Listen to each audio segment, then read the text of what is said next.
So it's that. Say it again, Judge. No, no one's came in. It's,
good morning, the person that is on the Galaxy phone, what is your name? Reynard, my last name is Patrick White.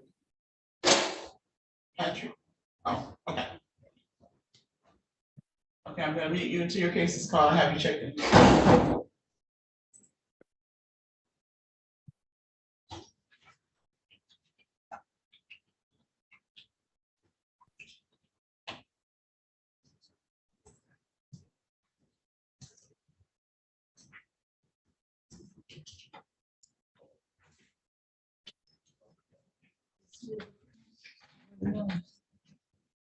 Reed Washington.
Good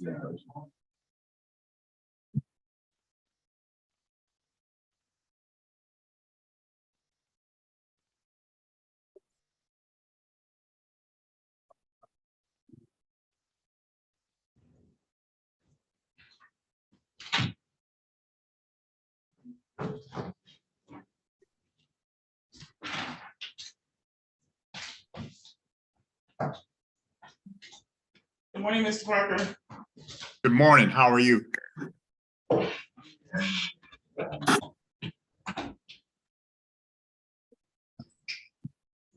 Parker. Let's go.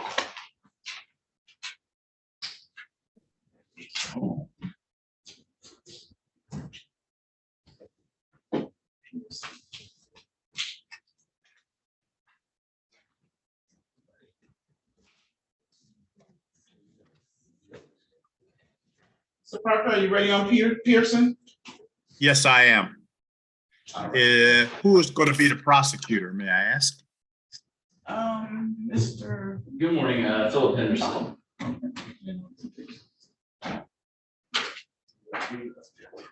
Could you check to see if you sent me that evidence.com link, please? I'm sorry, what case is this? Pearson. Pearson, okay. Pearson. No, I did not, I checked evidence.com, the OIC has not uploaded, digital discovery. And so I contacted him yesterday to, inquire. So I don't have that yet, but when I do have it, it will get to you. Okay. Do you receive my request though? Can you tell? It's the first time I went on the prosecutor's website to do it. I don't have any indication that I received that request, no, sir. Okay, then. When we're finished, can you put your email in the chat so I could send something to you directly, please? Sure. The 36th District Court, City of Detroit, State of Michigan, is now session with the Honorable Judge Ronald Giles presiding. You may be seated. Calling case number 230-57955, People versus Jaquan Pearson. Defendant is charged with count 1 and count 2, assault with intent to murder. Count 3 and 4, assault with intent to do great bodily harm less than murder or by strangulation. Count 5 and 6 is felonious assault. Count 7, 8, 9, 10, 11, and 12 is possession of a felony firearm. This matter is up for a probable cause hearing. Appearances, please. Good morning, Philip Henderson on behalf of the people, P86029. Good morning. James Parker on behalf of Mr. Pearson, P53832. Pearson, can you state your name for the record, please? Have to take yourself off of mute, please. Mr. Pearson, can you state your name, please? Jaquan Pearson Wood. Very good. His volume is very low. All right. Mr. Parker, Your Honor, I'd like to set this for a preliminary examination. I have not received my discovery yet. And I know this case was assigned to me at least about a week ago, and I submitted my request immediately. all right, well, either send an order to the court, I will sign it and have that served. You don't get the discovery, all of the discovery, then I can act on my order and dismiss this case. I will do that.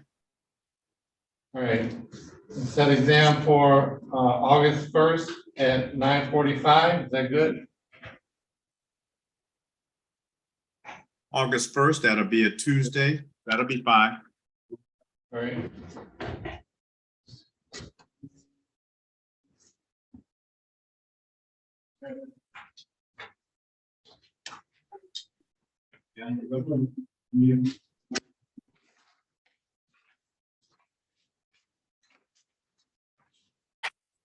And Mr. Parker, in lieu of putting my email in the Zoom chat, I just sent you an email. I found yours and I just sent you an email, so you have mine now.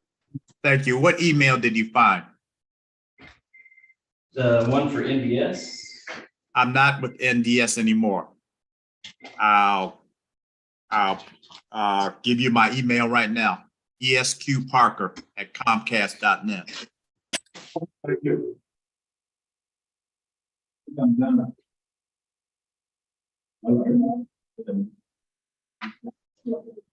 right, thank you, Mr. Parker. Thank All right, you. anything else, Mr. Parker? That'll be it. Thank you very much. All right, thank you. Mr. Pearson, I'll give you a call. We're finished for today. Thank you, Alan. I can leave. All right, I'm here.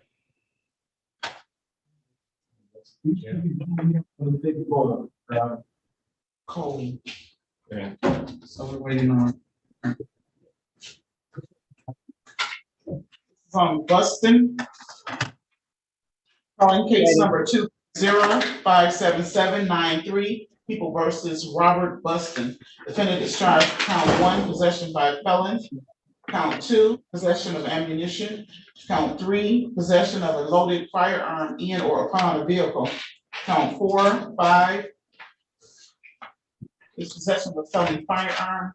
And defendant is a habitual offender, has a court offense notice. This matter is up for a probable cause hearing.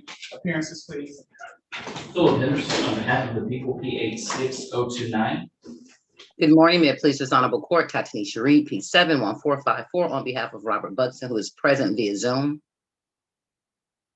Bus station name for the record, please. You're on mute, sir. You gotta unmute yourself. Robert Buxton. All right, thank you. All right, Reed, send this matter for exam. That is correct, Your Honor. Available August 1st at 10:15. I have a trial starting on August 1st, and I have other exams as well.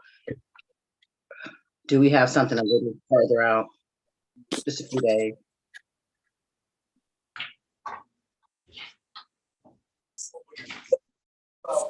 Is that you right? I love Joe because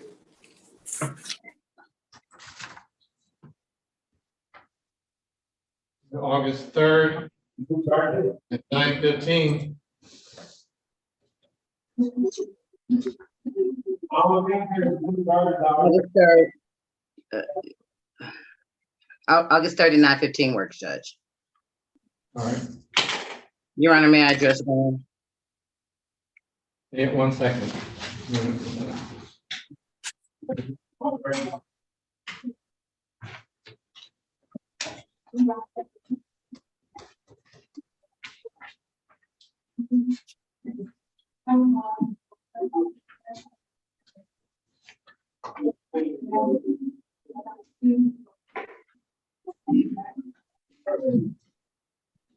right, go ahead.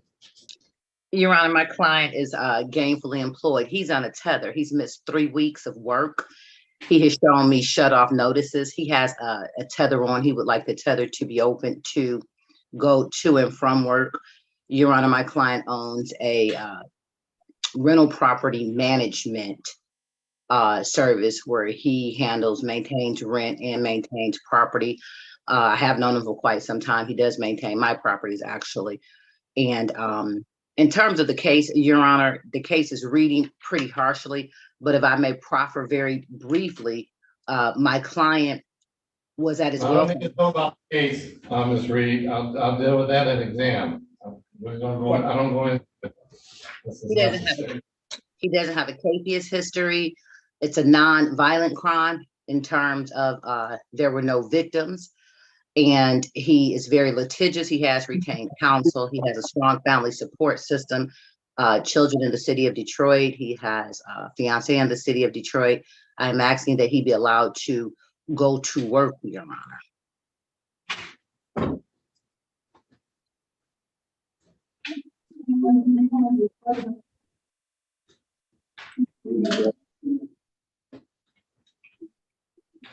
You wish to hear? Your Honor, he has been convicted of felonies 3 times before as far as his criminal history. But, if he wants to work, if they can show the hours that he needs to work, I think that's reasonable. Well, can you explain the necessity of a tether period right now? Well, Your Honor, like I said, he has been convicted. I don't care that he's been convicted. Right now, he's innocent until he's proven guilty. But his conviction's going to play if he's found guilty and he's sentenced. And they also come into play to determine if he's a danger to the community. And how do you claim that you haven't said that? Are you trying to say he's a danger to the community? Well, Your Honor, he does have a history. Are you I believe saying that because of makes his history, only because of his history, he's a danger? Yes, Your Honor. That he's- Okay. I got you. And that necessitates a tether. I'm not asking him to, with hours that he can work. I'm not saying he needs to be home confinement or in jail. I got you. All right, I'm tether. I need an order, Ms. Reed. Thank you, Your Honor. I'll get you one today. It'll be in person, Judge, so I have to bring it to the court because I have to be down. All right. Thank you.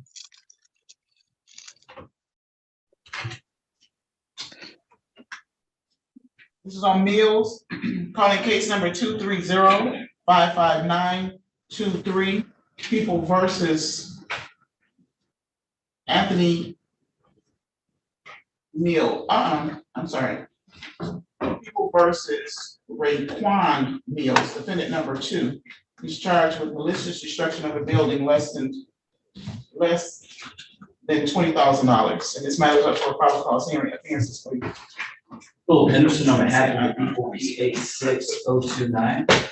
And good morning, Your Honor. Camilla Barkovic, P78254, appearing on behalf of Mr. Mills, who is present by way of Zoom. Mr. Mills, can you state your name for the record, please? Raekwon Mills. Thank you, sir. That's an preliminary exam. Yes, we have a preliminary exam date next week, and we are prepared to proceed.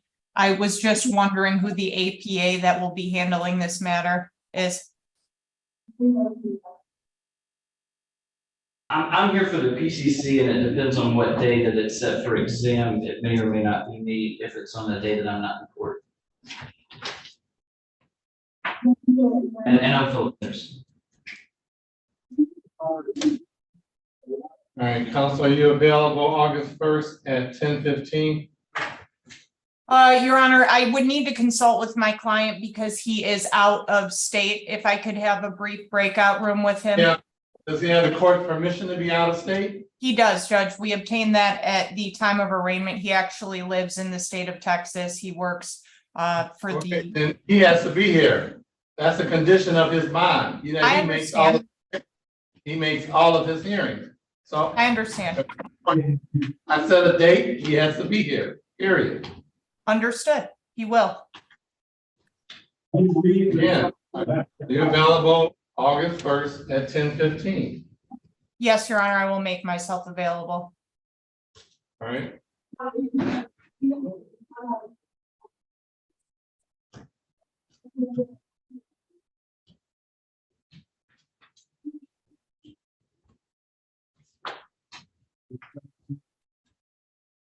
And I will be in court that day, Ms. Barkovic, so if there's anything we need to communicate about, I'll do it.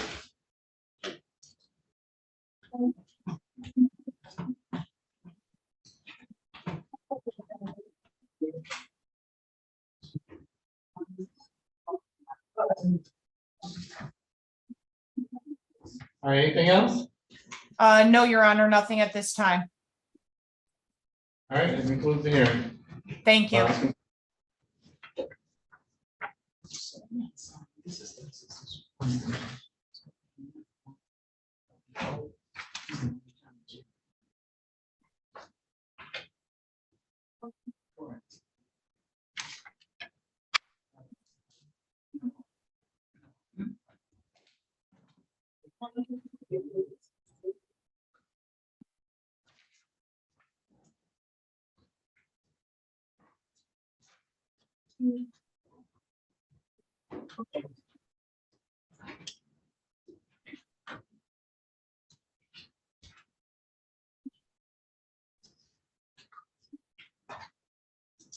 This is on Cole. Calling case number 230-56813, People versus Calvin Cole Jr. Defendant is charged with count 1, 2, 3, and 4, assault with intent to do great bodily harm, less than murder or by strangulation. Count 5 and 6 is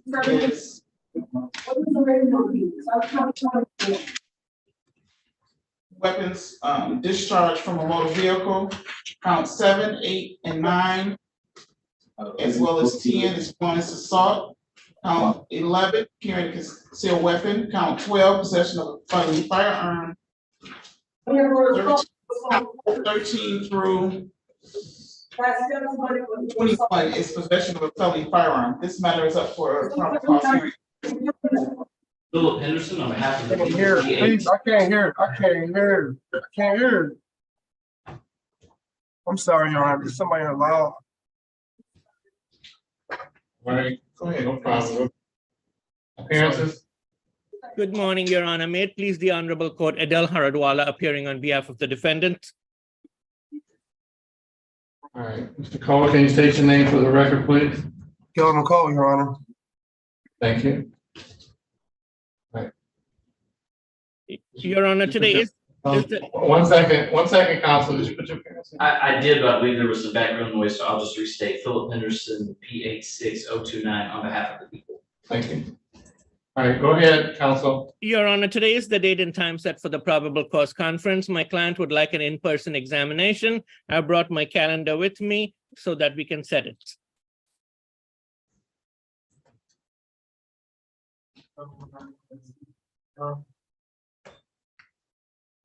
You're available August 1st at 10:30?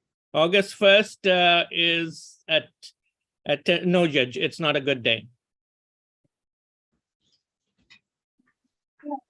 Actually, Judge, I could probably do a little later in the morning on August 1st, like 11:30.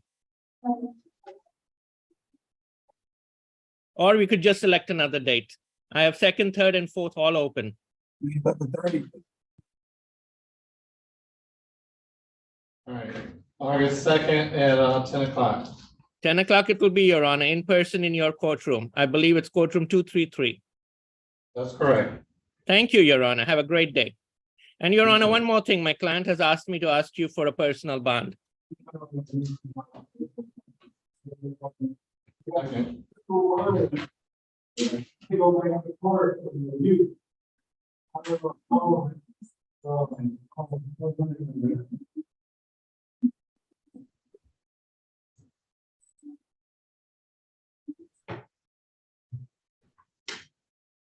Why would I do that, counsel? Especially since, let me make sure. 1 second, let me look at this.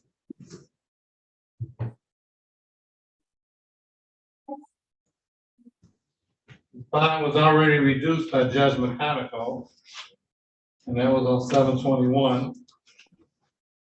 What's happened since then, or what happened then, that's, you could tell me now that Judge McConaughey didn't have with information. Your Honor, I don't have anything right now, but I will probably have a lot more when I come and see you in person on August the 2nd. And at that time, I would respectfully request that I can renew my bond motion. All right. Thank you, Judge. All right, thank you.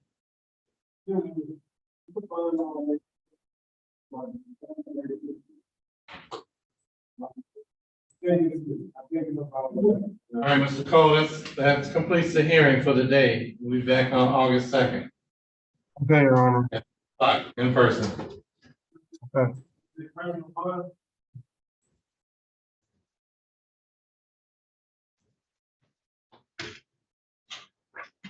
Parties on subpoena. Calling case number 230-57398, People versus Julian Zepeda. Defendant is charged with count 1, possession by felon. Count 2, carrying a concealed weapon. Count 3, possession of a felony firearm. Defendant is a habitual offender, has a 4th offense notice. This matter is up for a probable cause hearing. Appearances, please. Philip Henderson on behalf of the people, P86029. And good morning, Your Honor. Harold Collins, P56805, on behalf of Mr. Julian Cepeda, who appears on the Zoom screen. State your name for the record, sir. Julian Sebastian Cepeda. Good morning. Good morning. All right, Mr. Collins. Judge, we're requesting an exam date in this matter. You're available August 1st at 10:30.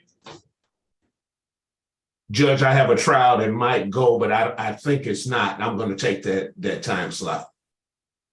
All right.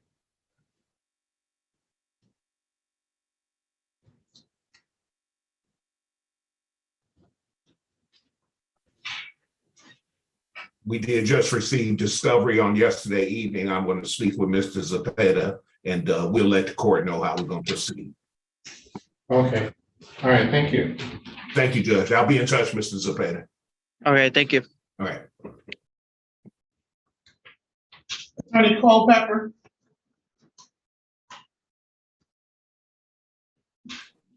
Yes, ma'am. Which case are you here for? Ronald Patrick White. Patrick White. All right, yeah, here.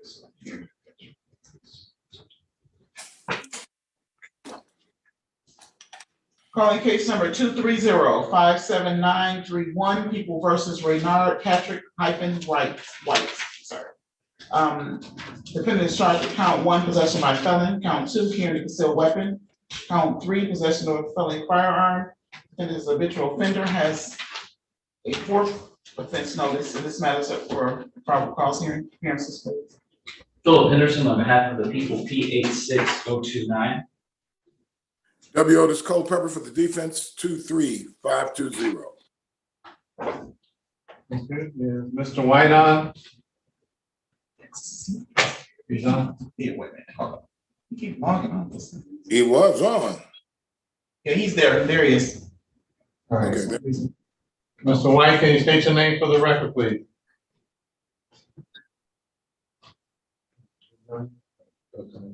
Ronald Patrick White. All right, thank you, sir. All right, Mr. Culpepper. We're here for PCC, Your Honor. We're requesting a preliminary hearing in this matter. And as per the court's procedures, we'll provide the court with an order. I'm requesting all body cams, dash cams, and green. And this took place at a green light gas station, so we'd like the green light footage as well. All right.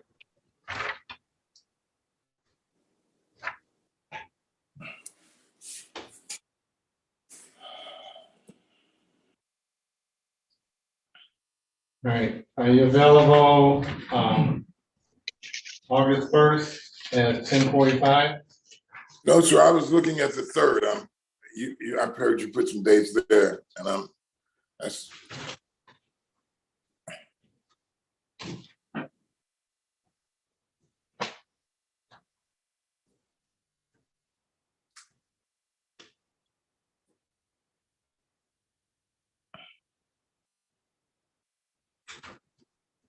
August 3rd at 9:30? 9:30 it is, Your Honor. All right, thank you.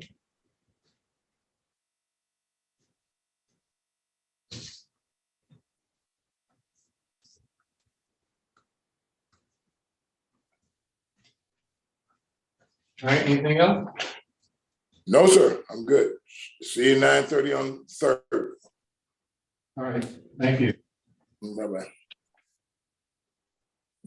Parties on Raphael Robinson.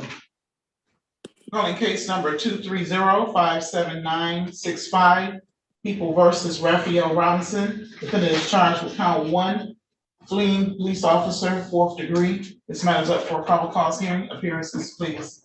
Philip Henderson on behalf of the people, P86029. Good morning, Your Honor. Good morning to your staff. Neighborhood Defender Services by Ken Riggins, P82125 on behalf of Mr. Raphael Robinson. All right, Mr. Robinson, can you state your name for the record, please?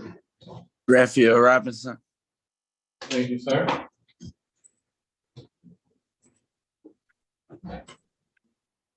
Yeah, today's the day for the PCC. I have received the paper discovery. In the paper discovery, it indicates there is body cam footage. I have not received the body cam footage. I trust Mr. Henderson will get that to me, and we'd like to set this matter for a preliminary exam. All right, are you available August 1st at 10:45? I am, Your Honor. All right.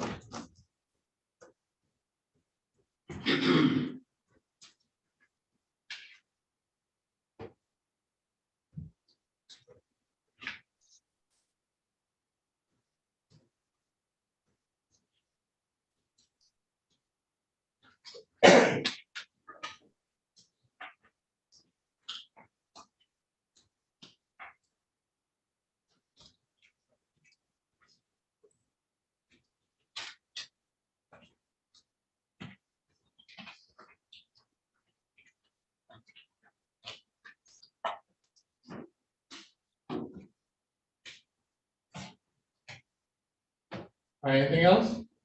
Nothing further, Your Honor. All right, thank you. Thank you.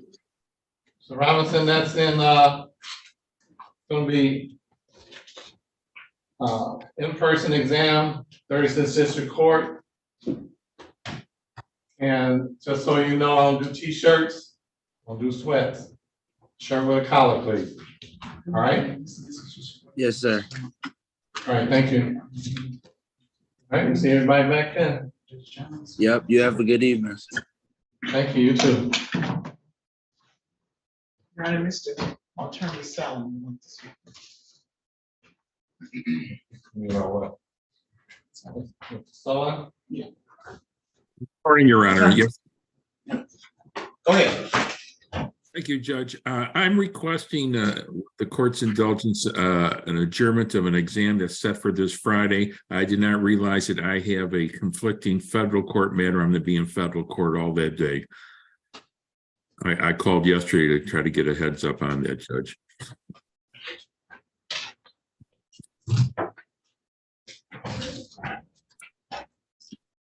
It's on Jamie Jones, Your Honor.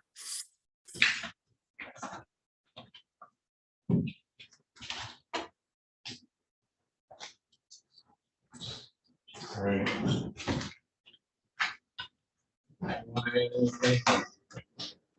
No objection.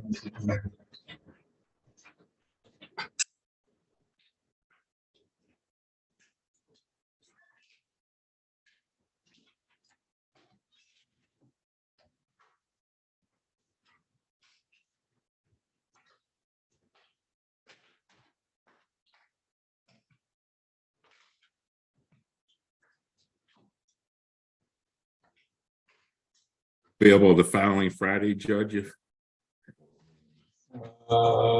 Need to do it before then.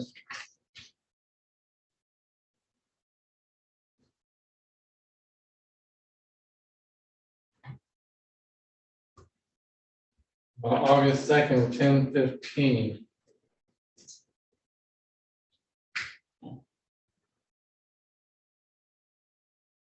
Judge, that's also going to be a bad day with the federal court.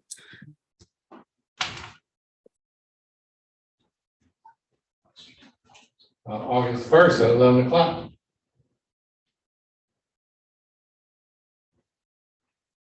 Yes, sir. That'll be fine. Okay. I appreciate it, Judge. Thank you very much. Okay. Have a good day, sir. You too.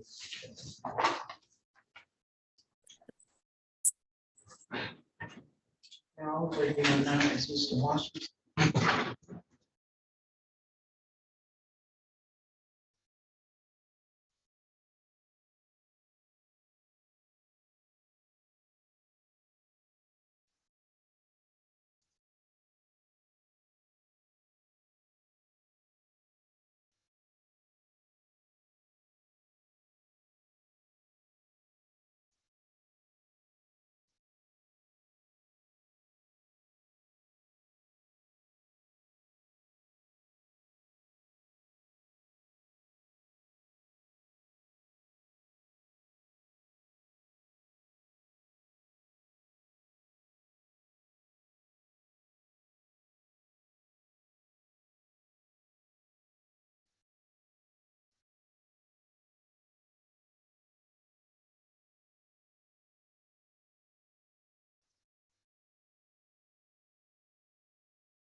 Good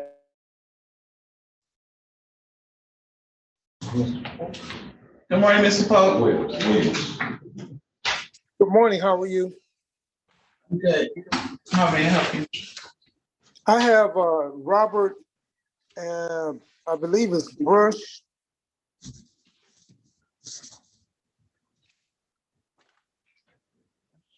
Except for PCC. I have a question on our docket for today. Let me look. Buston, he was on Buston, I think. Oh, it's Buston? Oh, Buston, yes. Okay, so Mr. Buston was heard by Tatanisha Reed. Oh, okay, that's fine. Not a problem. Everybody have a great day.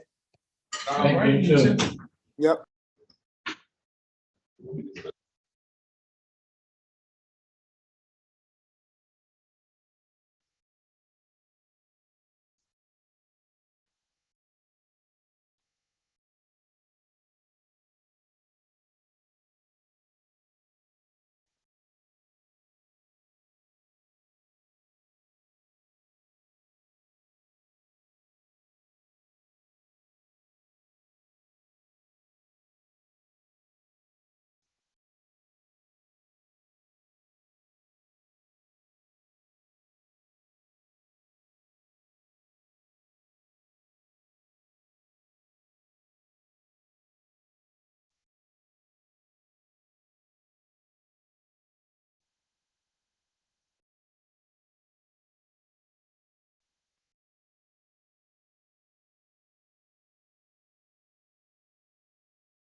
It's Giles, but Mr. Washington's name. Wayne County Jail.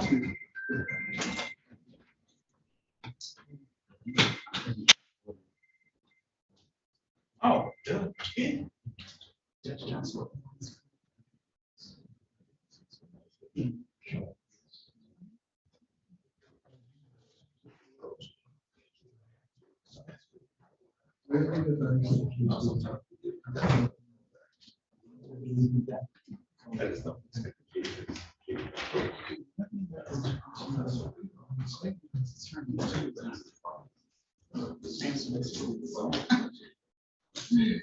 Yeah. I know, exactly.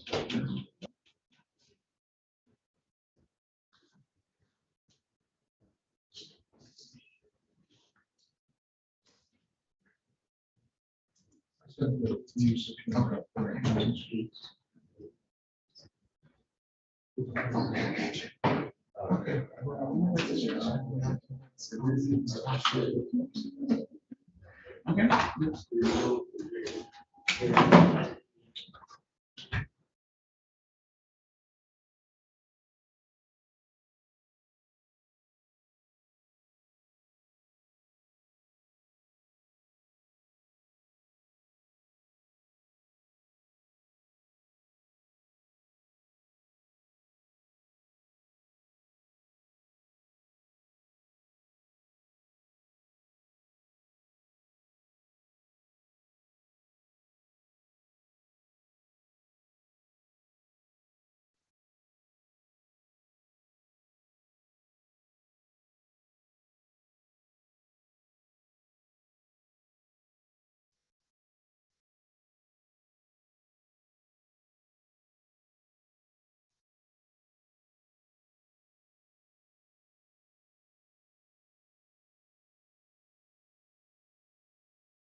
And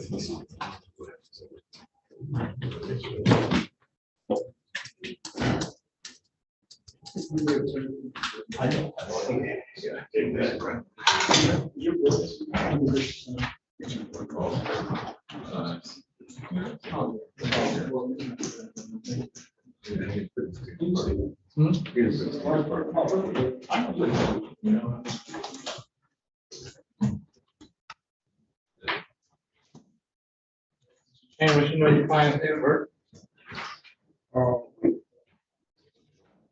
No, I can get it from. That's, it's 8/19/79. That's his plan. Morning.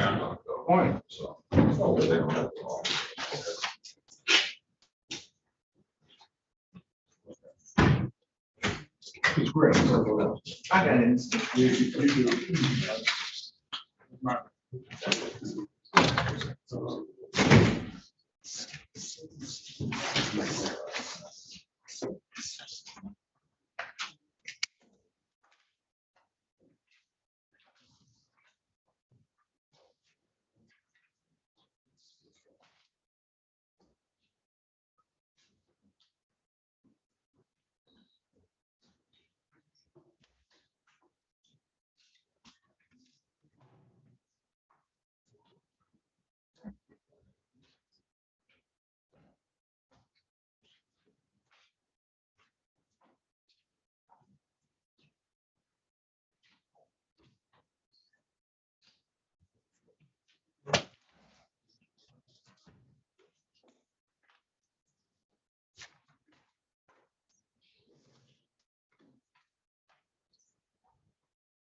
Calling case number 230-57232, People versus DeAndre Graham. Defendant is charged with count 1, possession by felon, count 2, possession of a felony firearm. Defendant is a habitual offender, has a second offense notice. This matter is open for exam. Appearances, please. Good morning, Judge. Alex Wing on behalf of the people, appearing on P-86590. And good morning, Your Honor. I'm on the table P-83365 on behalf of Mr. Graham, who stands to my right. Thank you. Ready to proceed? People are unable to proceed as a necessary witness is going to appear.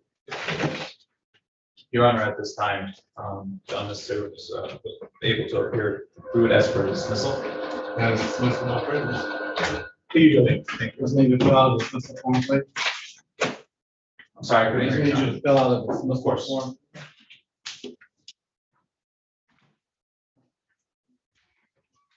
Anything further from the court with regards to his tether? Yeah, I would think that the dismissal would be enough. I just don't know what to do. Need a copy of the dismissal along with a copy of register actions. He takes that over there. Okay. The court, trying to supply me with a copy. Take care of it. That was on both. Yeah. All right.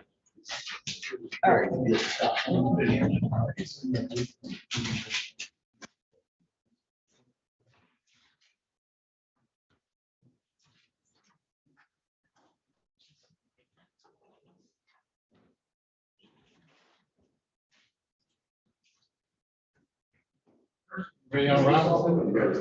No. We're looking for Robinson. She was here. No. Yeah, Charles. Yeah, he's right here. Wait, Robinson was here, but he said he went to look for her. She was outside. I don't know where she was.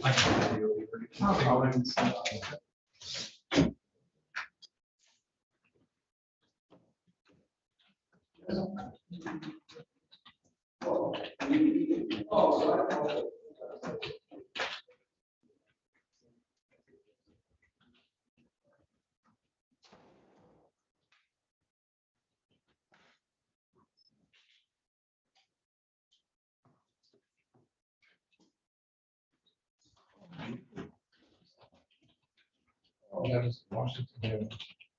Yeah, oh, wait, my wife comes here. Let me see if they can.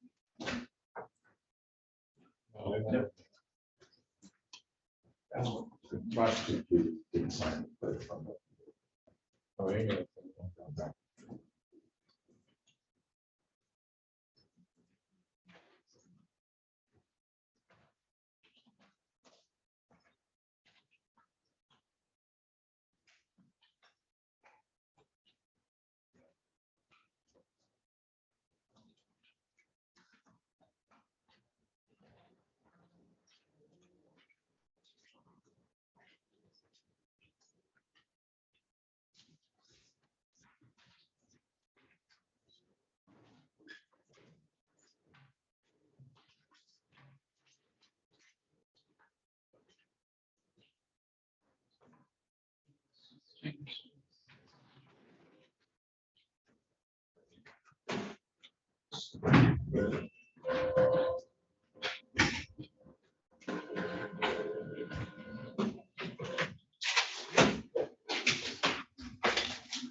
Right.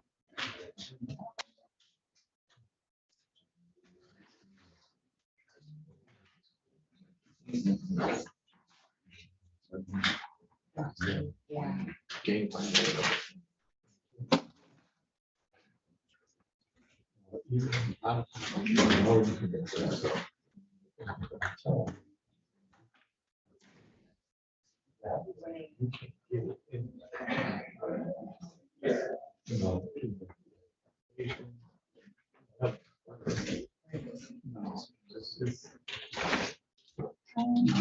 Child's on her docket today.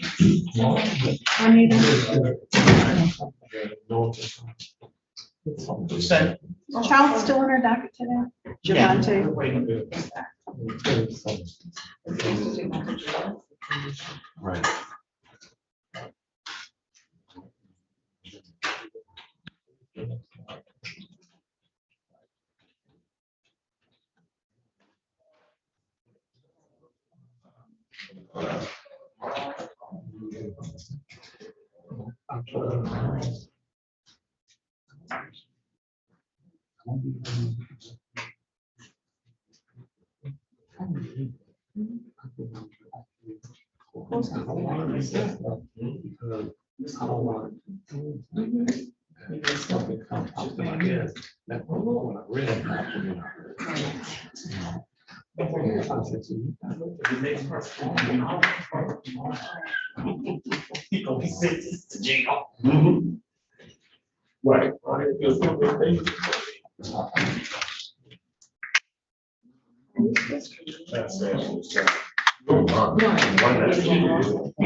Yeah.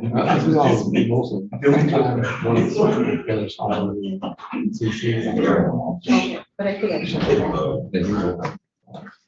Ms. Robinson. Attorney Robinson.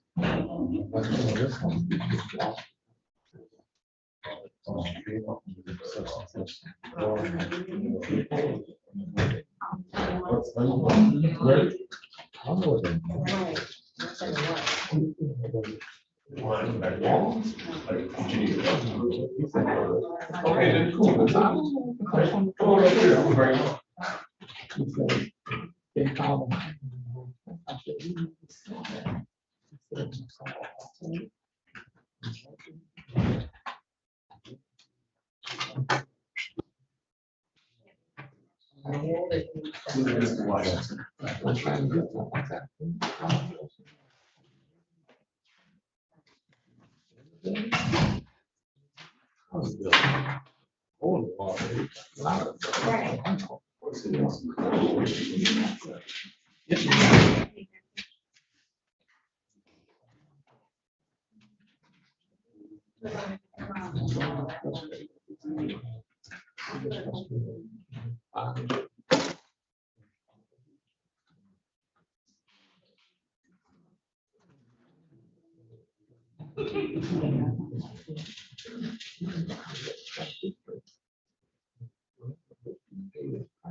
Oh, okay.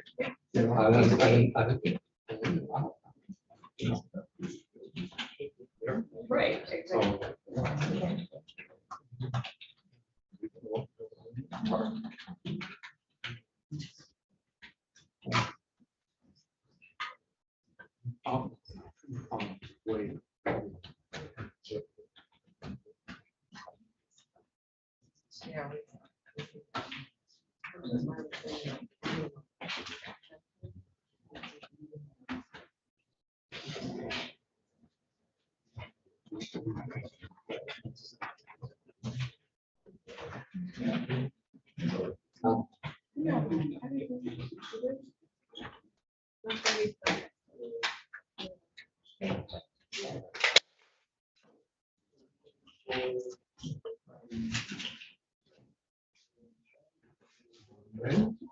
Yes.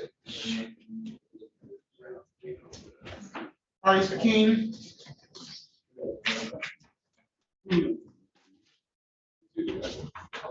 Council. Are you gonna listen? Or- Oh, okay, I'm sorry. Calling case number 2305781, People versus Charles King Jr. Defendant is charged with count 1, assault with intent to murder. Count 2, assault with intent to degrade body harm less than murder by strangulation. Count 3, weapons discharged in a building. Count 4, possession by felon. Count 5, 6, 7, 8, 9, and 10 is possession of a felony firearm. Strike that. Count 5 is felonious assault.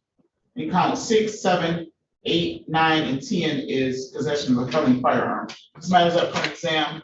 Appearances, please. Good morning, Your Honor. Lauren Yersesky on behalf of the people, P67104. And good morning, the may please report Sarah Robinson, P63181 for Mr. Charles King Jr. who stands to my right. Sir, please state your name. Charles King Jr. Thank you. All right, ready to proceed? Yes, Your Honor. People are ready to proceed. Prior to proceeding, Your Honor, I would ask that there be a mutual order of sequestration with an exception for the officer in charge, who is not in the courtroom just yet, but should that officer in charge appear, with Detective Corbin, the people would ask that that officer in charge be allowed in the courtroom. Any objection? No, Your Honor. Right. Thank you, May all Judge. witnesses testifying today at trial or anytime in the future must be in the courtroom, Zoom, and on YouTube, or be denied that future testimony. Give exception to the officer in charge. Detective Corbin, he arrives. Thank you, Judge. The people's first witness will be Letitia Evans. Prior to her taking a stand, I do want to ask that people's proposed exhibit number 1 be admitted. That is a prior conviction. I will give Ms. Robinson an opportunity to take a look at it. It is sealed by Third Circuit Court. It's a register of action indicating that the defendant does have a felony conviction for controlled substance possession less than 25 grams, for which he was sentenced on July 12, 2022. And therefore, at this time, he's not able to possess a firearm. No objection for exam purposes only. So we'll admit the register and finding the defendant has a prior felony. He has not regained his right to possess a firearm. Would you like me to publish to the court or wait until we're done with testimony? Can you publish now? Yes, thank you.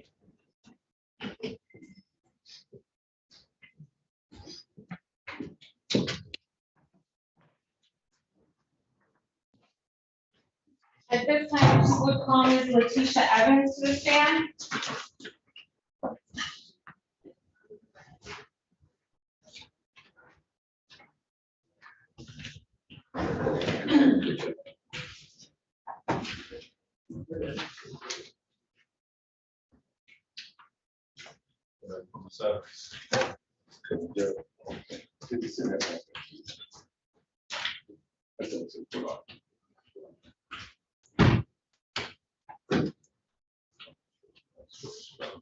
Spell your first name, please.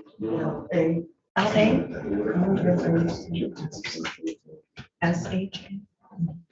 Thank you. Step forward. Judge will swear you in.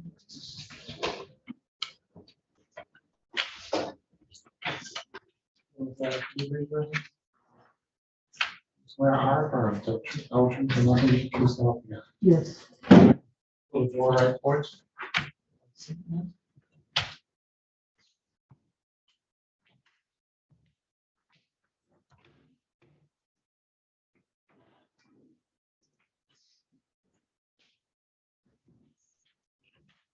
Right, Evans. You're going to be asked a series of questions, first by the prosecutor, then by the defense attorney will probably ask you some questions.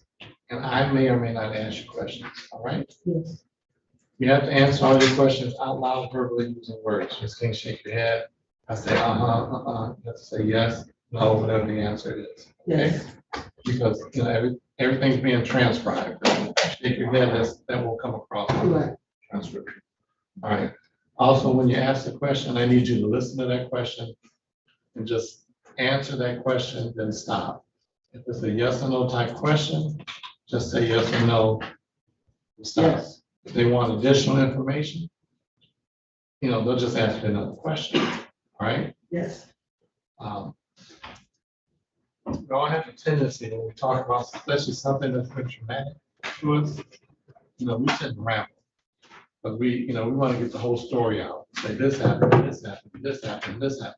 Okay, if you do that, I'm gonna miss something. All right. If I miss something, I might not make the right decision.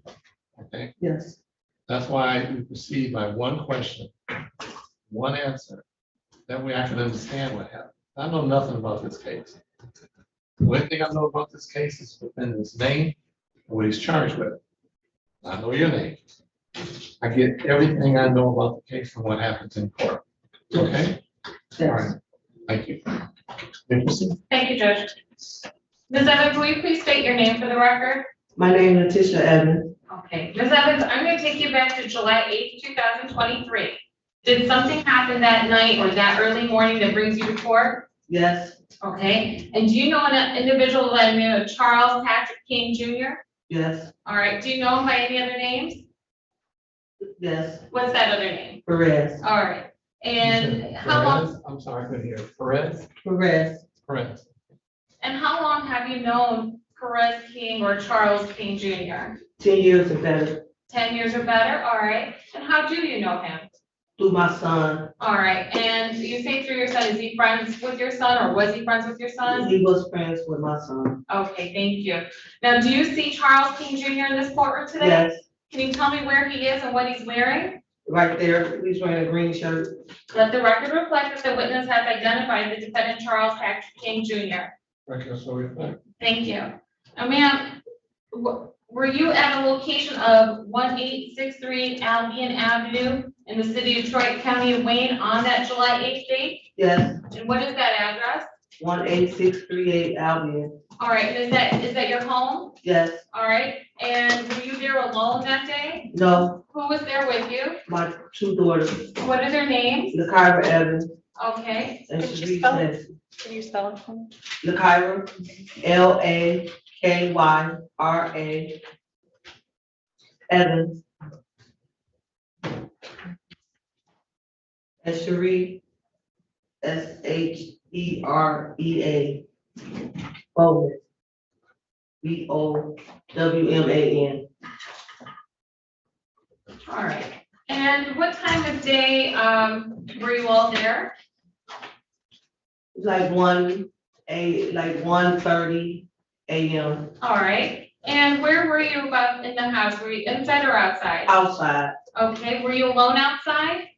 No. Who were you with outside? My two daughters and my grandson. All right, and how old is your grandson? 1 One, okay. And where was your grandson? on my lap. On your lap, okay.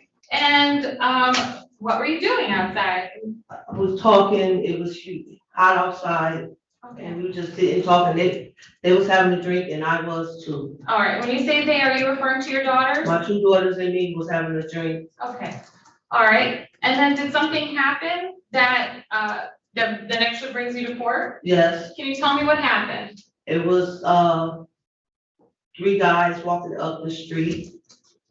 All right. All 3 had shotguns or guns in their hand, long guns. All right. And do you recognize any of those 3 individuals, those 3 men? Yes, I did. Okay, and who did you recognize? I recognized Charles. I call him Perez. Okay, you can call him Perez. I call him Perez. I recognize Molly, and I recognize, I want to say they call him Lick, 7 Mile Stick, something like that. I don't know his real name. That's okay. And that Perez, is that the same individual identified here in court as Charles King? Yes. All right, and was the defendant Charles King or Perez, we'll just call him Perez for now on, Did he also have a gun in his hand? Yes, What type of gun was that? I don't know the type of gun. Can you describe it? Long, black. Okay. All right, and when he was walking, were they walking together? All three of them was walking together. And where were they walking? Towards my house. Okay. Did Perez say anything as he was walking towards your house? No. Okay. What did Perez do as he was walking towards your house? Shot. Okay. They shot. They shot. All right. And do you recall how many shots? No. That's okay. All right. But they shot. Is that yes or Yes, no? yes. Okay. And were your daughters still outside at the time? We all broke and ran. They ran towards the side door. I couldn't make it towards the side door. I walked towards the front door. I grabbed the front door Okay. with my grandbaby, Giovanni. That's your grandbaby's name, Yes, Giovanni? Giovanni. All right. And were you struck by fire? Yes, Okay, where were you struck? in my foot. All right. I see that you have a boot on your foot and you're walking with a cane. Is that as a result of an injury from that shot? Yes, All right. How many times were you actually shot? twice. Twice. Okay. All right. And when you were shot, did you see who was shooting? Yes, I saw Ask who. and answer, Judge. All three of them were shooting. Fair enough, Judge. Fair enough. All right. And when you ran into the house at any time, did the defendant say anything? No. Ask and answer, Judge. That's a different question. I previously asked if the defendant stated anything as he's walking towards the house. My question now is, as they're running to the house, did the defendant say anything? And those facts are not in evidence that they were running to the house. Well, no, as the witness was running to the house, she just testified to that. She was already at the house. Running into the Well, house. she said she was going into the house at that point. She was trying to get to the front door. So, I'm gonna go ahead, you can ask the question. Did you hear anything? No, I didn't hear anything but gunshots. All right. Okay. And then what did you do, ma'am? I dropped my grandbaby. Okay. And then what happened? I fell into the house. Okay. And when you fell into the house, what happened? I was hit and I yelled, I'm hit. And I said, the grandbaby's outside, the grandbaby outside.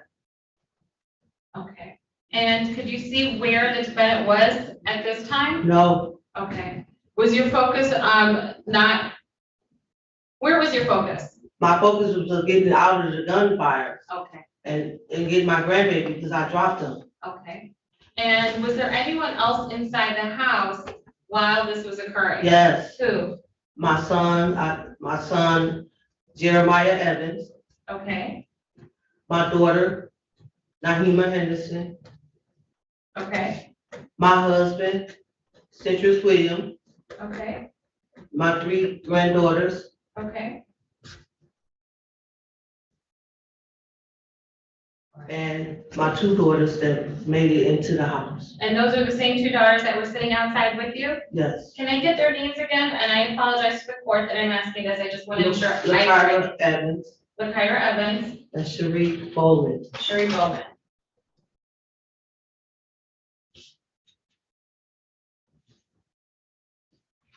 Nothing further at this time, Judge. Oh, actually, I do, Judge. Prior to the defense counsel doing her cross-examination, I do want to indicate that the people are going to be adding charges for assault with intent to murder, assault with intent to do great bodily harm, and felonious assault with corresponding felony firearms for each of those felonies I've just stated. For in regards to victims or complaining witnesses, Giovanni, would that be Evans, your grandson? Giovanni Canassi, as well as Sheree Bowman and Lakira Evans. Given that they were sitting outside or outside at the time of this gunfire. I'll make an argument. Doing that now, you didn't tell us before. No, I did Why not. And I did not think to be honest, just to be honest.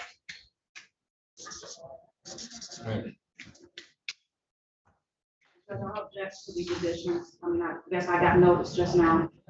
And I believe LaKyra Evans is here in the building unless she's been excused. No, she's here. LaKyra Evans is not Okay, here. hold on. What does that have to do with them adding, I'm objecting to the addition, yes, please. okay. Gotta back up 1 second. Giovanni's last name, Canassi, Nancy, you know, Canstacy. It's hard for me to spell. And then how about Nahima? Nahima? you don't notice. Nahima Henderson.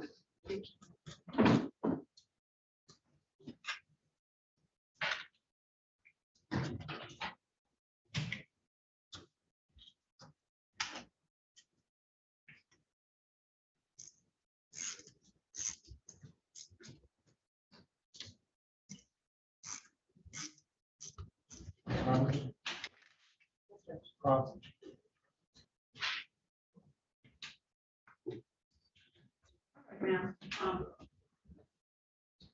so on that night, this was in the after midnight, early morning, right? On July, and was it dark outside at that time? Yes. And, do you wear glasses or No. contacts?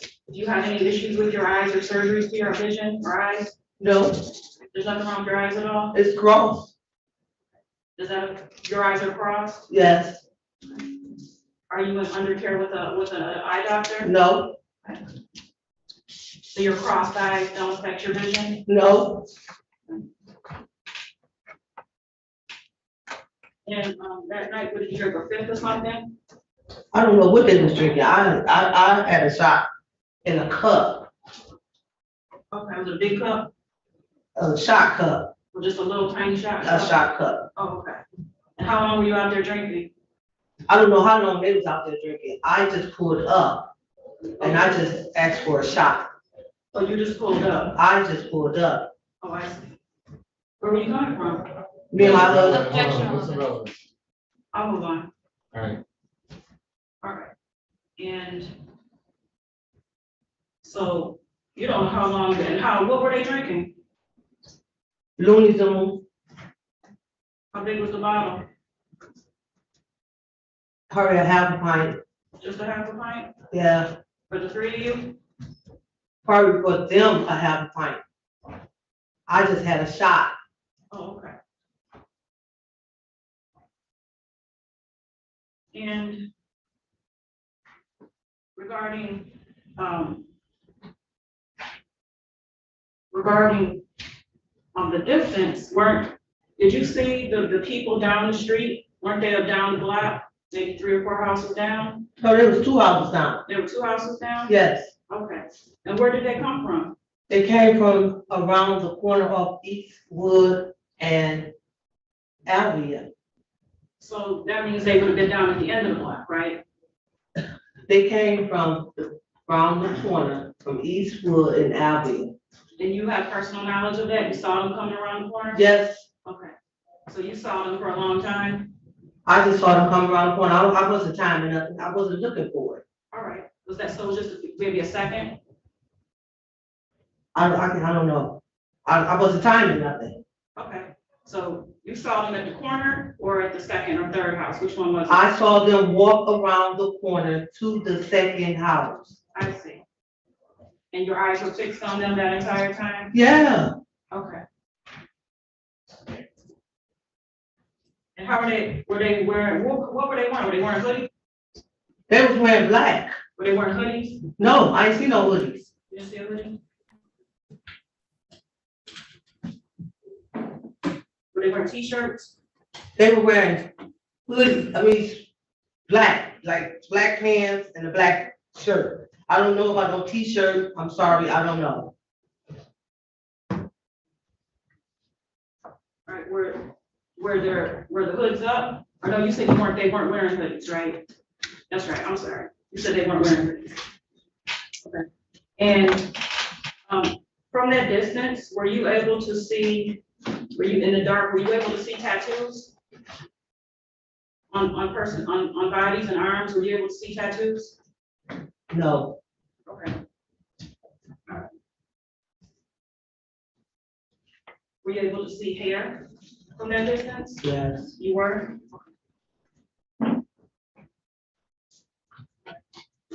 And you made a statement to the police? in hospital, All right. And did you write the statement out or did the police write the statement out? I couldn't write nothing, I was shocked. Okay. And how long? Okay. And were you on, all right. And that night, if you know, was Sharia Bowman interviewed by the police? I don't know, You don't know? I was shocked, I was in the hospital. And when you ran into the house, did you turn your back and run into the house? Yes, And you went through the front door? yes, And when you last saw them, they were 2-3 houses down, the people? there was 2 houses from my house, So 2 houses down was the last time you saw them? yes, And each person had a long gun? yes. And what kind of gun was that? I don't know, I'm not no gun expert, I don't know. You don't know anything about guns? No, So if I mentioned a certain type of long gun, you wouldn't know, right? I wouldn't know. Okay. All right, I don't have any other questions, George. Just one follow-up. Ma'am, you were asked about your eyesight, and you say that you're cross-eyed. Does that affect your ability to conduct your daily living and observe and see people? No. Oh, thank you, nothing further. You want to cross? I apologize. That's fine. What's wrong? No. I think you meant this. Can I say something? If you need to, you can talk to the prosecutor after. Okay? Yeah. Okay.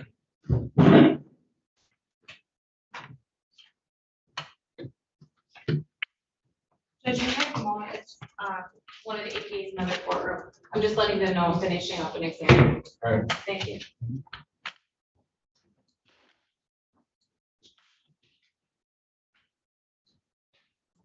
Thank you. Thank you. Just,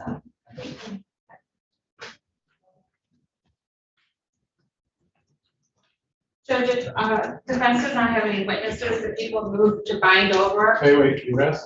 Yes, the people rest. I apologize. All right, sorry. Friends, have any witnesses? No, Your Honor. Thank you, Judge. The people moved to bind over on all counts, including the added counts that reflect witnesses Sharif Bowman, LaKyra Evans, and Giovanni Knafsky.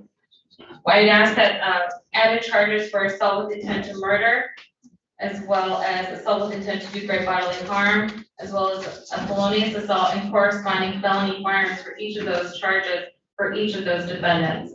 People were asking to bind over based on the information of the testimony today provided by Ms. Letitia Evans. She indicated that she saw Perez King, who she identified here, Charles Patrick King, walking with 2 other individuals whom she named by the names that she knows them by, that they were all carrying long guns, and that as they approached the home, that they were all firing shots.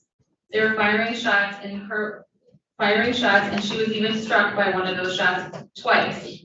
And she stated that both her daughters, Ms. LaKyra Evans and Sharif Bowman, as well as the baby, 1-year-old Giovanni Knafsky, were outside at the time. They were in the line of this fire, and as a result, the people were asking for a bind over. As for the discharge of firearms in or at a building, I'm asking again for a bind over. This is at 1 o'clock in the evening. The defendant has known Ms. Evans and her son for 10 years. It's 1 o'clock in the evening. It's foreseeable that there are individuals inside or at the building. In fact, I would ask that that there be a bind over as a result of that, as well as a bind over on the possession by a felon. You've already received a copy of People's Exhibit number 1, which indicates the defendant's prior conviction. I'll reserve the remainder of argument for rebuttal. Thank you. Any argument? Judge, I would object to a bind over on all charges, assault with intent to murder. There's been absolutely no testimony or evidence that my client had specific intent to kill. There's absolutely nothing on this record. There's testimony that there were shots from towards the corner. There's no evidence or testimony that they were directed at anyone on this porch. I would also argue that regarding the discharge of a firearm at a building, there's no testimony that this house was shot in any way. There's no testimony that there were any bullet holes on the building, windows, structure, etc.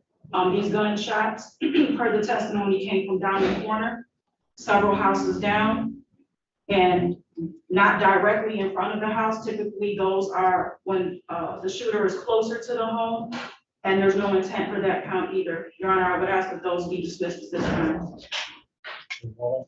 Yes, Your Honor. The testimony that I heard is that the defendants were shooting as they were walking towards the home. That indicates to me discharge at a firearm at a building, as well as their intent to kill or attempt to kill and the lesser offenses of these four individuals. There were numerous shots, a number of shots, and 3 individuals with guns shooting. To me, that I would ask the court to find that indicates, that in of itself indicates an intent to kill. This was an onslaught against a family at their home. All right, thank you. The court, having heard the testimony, arguments, facts, and follow, or heard from Letitia Evans, and on July 8, 2023, she was at her home at 18638 Albion, that she knows the defendant, King, and that she's known him for 10 years, that he was a friend of her son, and that she was at the home at approximately 1:30 in the morning, there in the front of her house with 2 of her daughters, Kira Evans and Sharia Bowman. They were outside. They were having a drink. She said she had 1 shot in a cup. 3 guys started walking up the street. She saw them turn the corner, walk up the street, got 2 houses away. And all 3 had long guns. Approximately the time they got 2 houses away, they started shooting. All 3 were shooting. The defendant was one of the guys, and that he had a black long gun. And that they were walking towards their house when they shot. That the daughters then ran towards the side door, that she ran towards the front door. She was holding 1-year-old grandchild in her arms. She was struck in her foot 2 times. She dropped the grandbaby and fell into the house.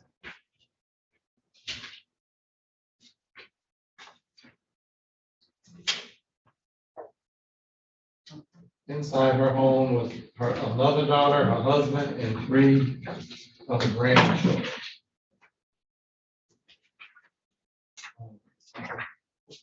As to the intent, it's at this point it's circumstantial. But you got 3 men walking towards this woman's house, roughly two houses away. All 3 have long guns, and they start shooting at. What the intent is, that's going to be left up to the jury. So the court's going to bind over on all the felonies enumerated in the complaint warrant. Or it's going to add the assault with intent to murder, assault with intent to great bodily harm, felonious assault, and 3 counts of felony firearm as to Miss Lakira Evans, Miss Sharia Bowman, and as to the baby Giovanni Canis. Court finds that those felonies did in fact occur in the city of Detroit, probable cause exists to charge this defendant. Will be bound over to Wayne County Circuit Court Criminal Division for arraignment on the information. Which will be August 2nd Thank you. at 9 o'clock. Thank you. Judge, I just want to raise one issue. I know that I don't have a grounds to ask for an increase in bond at this time, but I want to prevent there being a reason.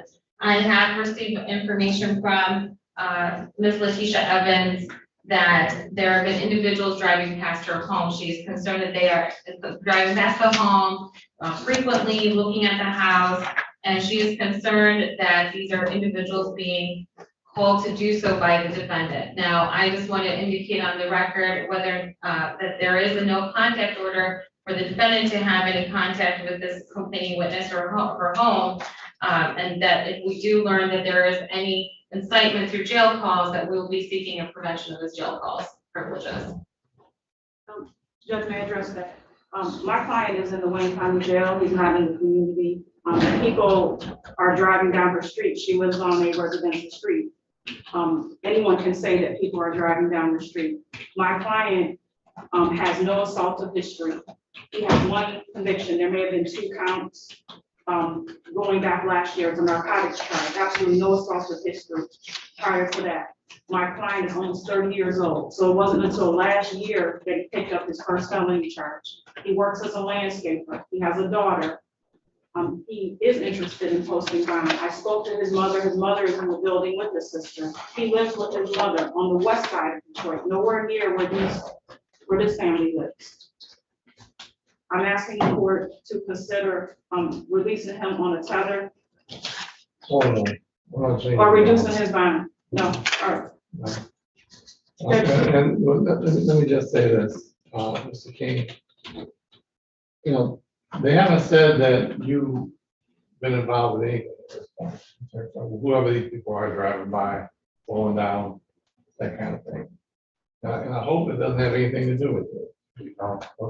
Okay, but let me just say this. If I get any information of that it does, I don't have control over them right now. I do have control. I will stop any and all phone calls and any and all contact you have with anybody on the outside except your attorney. She will be the only one you'll be able to talk to. I just need you to listen. I'm not doing it right now. I just don't want to have a reason to. You understand? No contact, no contact.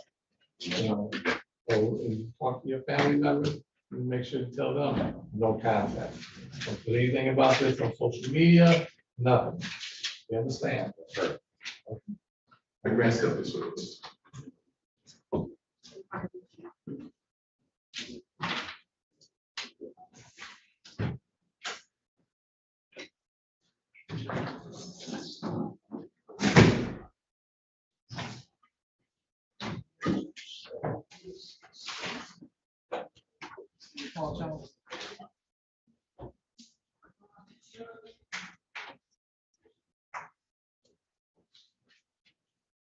Oh. Thank you, Judge. Thank you.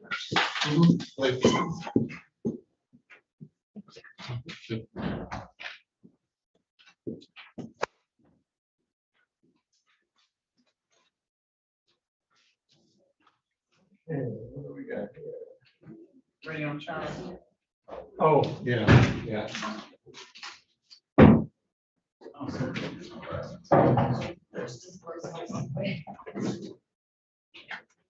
Calling case number 230-56385, People versus Javante Jerome Charles. Defendant is charged with count 1, bank robbery, count 2, false report or threat of a bomb, count 3, assault, existing destruction of a police officer. Defendant is a habitual offender, has a court of defense notice. This matter is for a competency hearing. Appearances, please. Good morning, Your Honor. Philip Henderson, on behalf of the people, P 86029.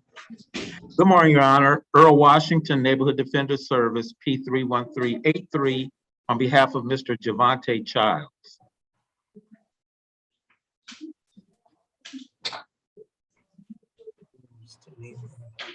They gonna lose. They're gonna do it. I already got a feeling they're gonna do it.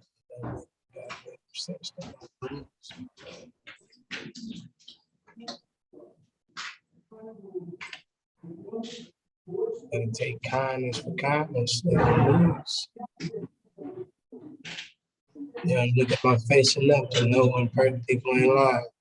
They're gonna lose. I hope they don't want to lose. Because winning is a mighty thing. Be able to have fun. Enjoy doing it. Mr. Giles. Mr. Giles. What's going on? State your name. State your name for the record. Hey, you said bank robbery count number 1, huh? No, just state your name for the record. And just listen to me, please. My name Havante Jerome. My name Havante Jerome Charles. Thank you. All right.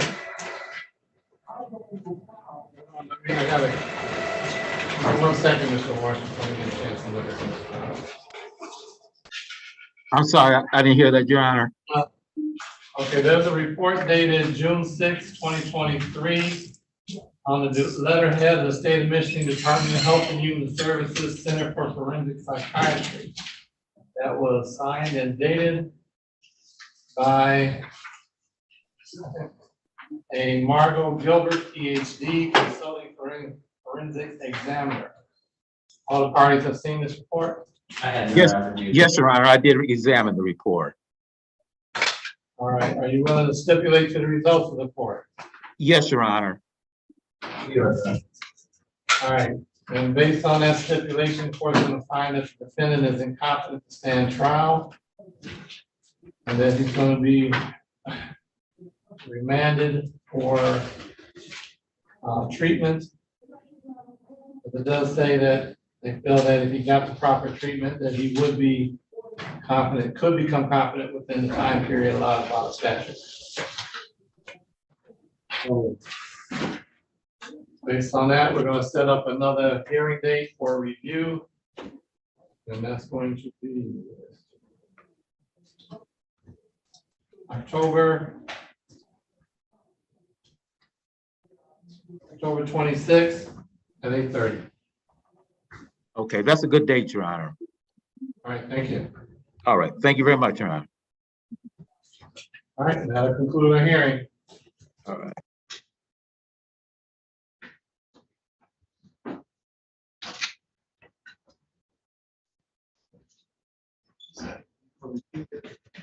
Review.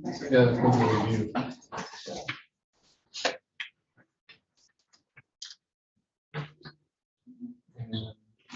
Court finds on the competence stand trial.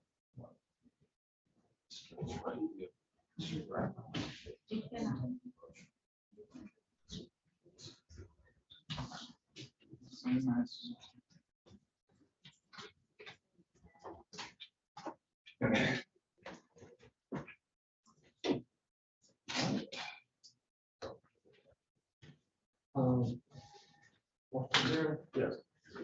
Look up here and see if there's a pad. Oh, yeah.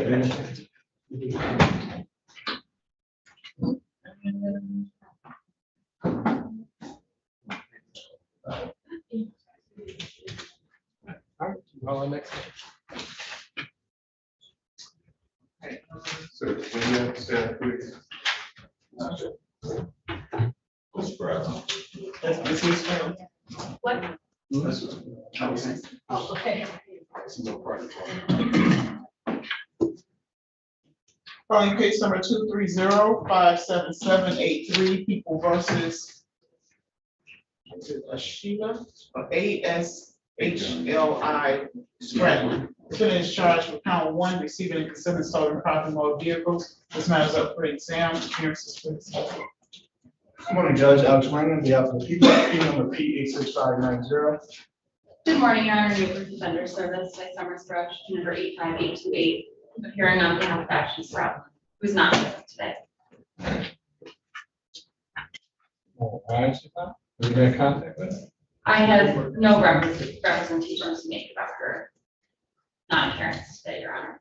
All right, Need a motion for case, yes. all right, David shall enter any bond previously submitted to report, but the bond said at 30,000 cash. Thank you, Your Honor. Thank you. Can you spell the first name and the last name again? ASHLI and Spradlin. Spell the last name. SPRADLIE. A is an apple, D is a dog. LIE. So SPRADLIN. That's the last one on the docket you sent. This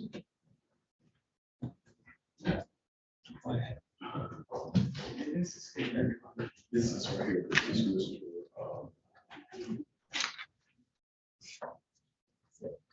Smith.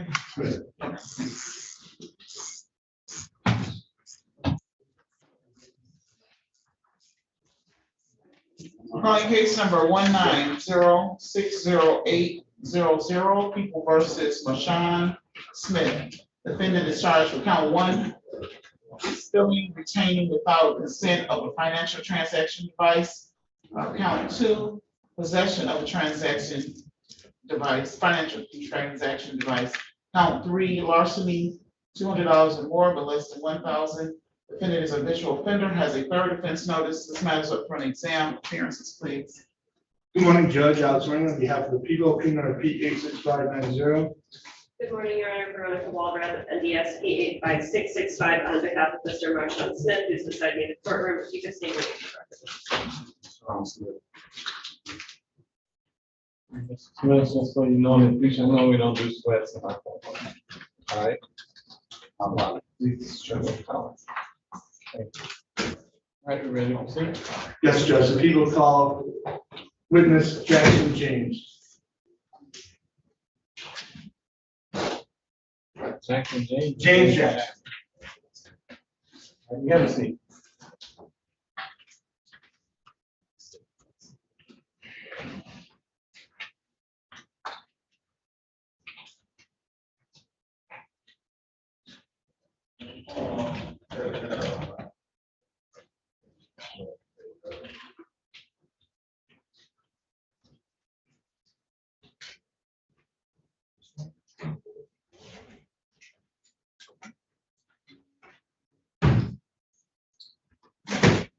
Thanks, James. James Jackson. Step this way, judge this way. You raise your right hand. You swear or affirm to tell the truth, the whole truth, and nothing but the truth. So help you God. Yes, I do. Okay, put the door towards you. Have a seat, please.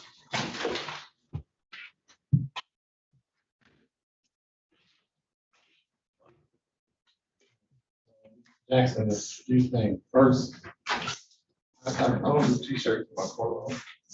And I certainly don't do shorts. They're not appropriate for court.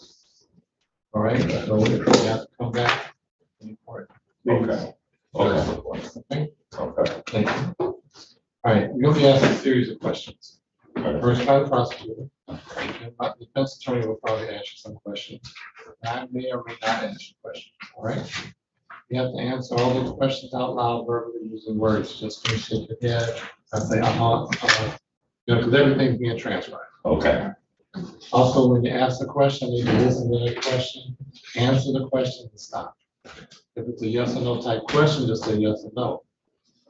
If they want additional information, they'll just ask you another question, all right?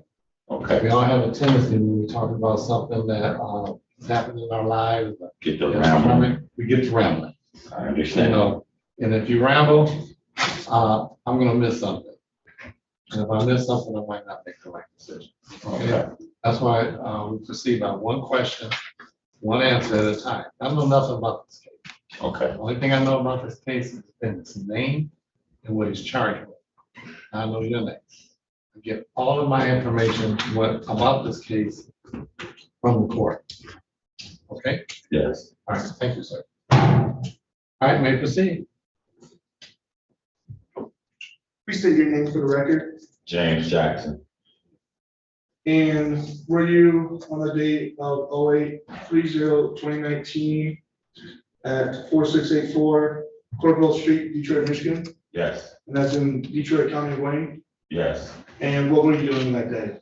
Visiting a friend, playing dominoes. And when you were playing dominoes, what happened next? Basically, we took a break, everybody got up, left the table, go to the bathroom, whatever. Do you see in the courtroom today who you were playing dominoes with? Yes. Can you point to a piece of clothing that they're wearing? Sean Smith. Is that the record like that? Objection, you can point out it. You pointed at him, you pointed at him. Just- Apologies. Sean Wait, hold on. Smith. Well, you can ask, when you ask the question, please don't use your head to, Oh, sorry, Judge. you know, Yeah, sorry, Judge. all right. Point to a piece of clothing that you see with the person. He said he identifies the defendant.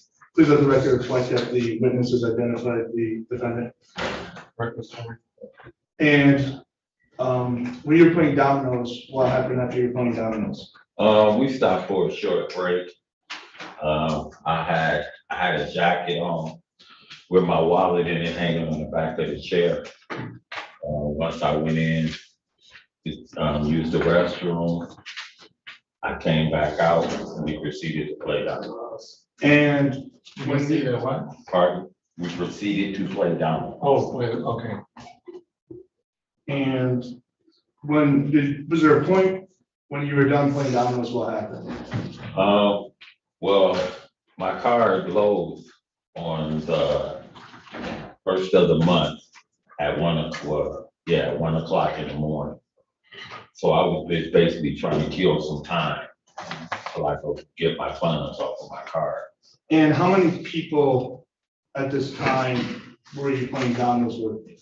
It was 3 of us. And later, how many people were you with playing dominoes with? Same 3. And at a point where you're done playing dominoes with the 3, and what happened next? I went to the ATM machine after 1 o'clock to get some funds off of my bank card. At that time, I was notified that my funds were not there. And I didn't have my card. It wasn't in my wallet. When you didn't have your card in your wallet, did you leave it somewhere? No. I went home, checked everywhere I looked, make sure I didn't leave it at the house. But I know I had it in my wallet because that was my purpose of staying out until the money came onto my card at 1 o'clock in the morning. Did you give permission to anyone to use that card? No. Does anyone know how to use that card? Yes. Is there a person in the courtroom today that knows how to use that card? Yes. Now you're leaving.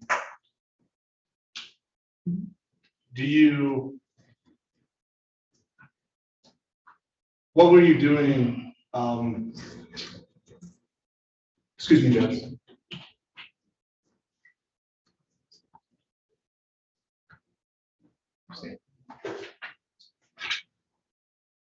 Is there another person who knows how to use that card? No. Just my wife, but she didn't know she was not there.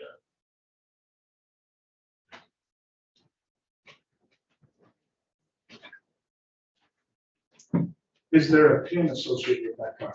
Yes. Is there a person that, other than you, that knows how to use that PIN? Yes. Is that person in the courtroom today? Yes. Please don't leave. When you were done playing dominoes, did any other of the 3 people leave? Like, how many people, at what point was there less than 3 people with you? Right at right before 1 o'clock, we were finishing up. It was a little after 1 when I left to make sure that my funds were on my card. Like I went And to were the you only with how many people at that time? same 3. And when you checked your funds, did any of those people leave? I wasn't there. I left first. You left first.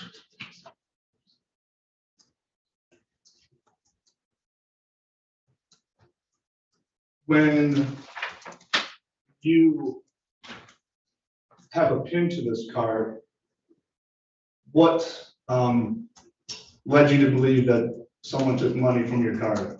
I called the card. I called it. And what did you do after you found out that money was taken? I called the card and they let me know where the transactions took place that the money was taken. And when you knew the transaction was taking place, what did you do? I went to the place where the transaction took place. And what did you do at that place? Did you talk to anyone? Yes, I talked to the store manager. They were able to provide me that time video footage of the person that used my card at the ATM machine. Did you watch the footage? Yes, I did. What did you observe from the footage? I observed Mr. Michonne, Mr. Smith making transactions on my card at the ATM machine. Then, once he got all of the nominations of 100, he went to the counter and purchased items like cigarettes and other items. How much money was taken I out would there? object to the contents of a video being recited without that video. I have the video right here and can play that video. I Oh, took, we need to see the video. What, he can testify to what he Okay, saw. that's, right. Hold on. I'm sorry. I got this. I'm sorry. understood, Your Honor. Okay, no. How much money was taken off your card? I don't know, they left me $11, that's my social security. My payment was only $700 and some odd dollars at that time. I don't know the exact figure. But he only left me $11 to support my family for the rest of the whole month. Would you say, it was more than, $200? Yes, sir, 700, it had to be at least 730. And you gave no person consent to take that money? No, I did not.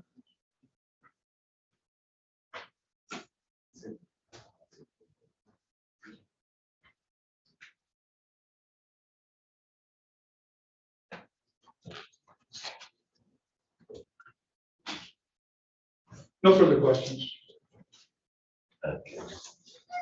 Hold on, I just want to finish stating that what I did after that. I was- No. Okay. Let them finish asking all the Okay. questions. First, was the defense attorney gets to ask you questions, the prosecutor can ask you some more questions. Okay. They can go back and forth for a little while, depending on Well, I was just, So, I understand procedure. I understand. you gotta do it a certain way. Not a problem.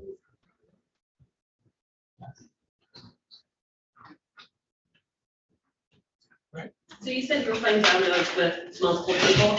Pardon? You were playing dominoes with multiple people? Yes, Okay. 3 other people aside from yourself? yes, Okay.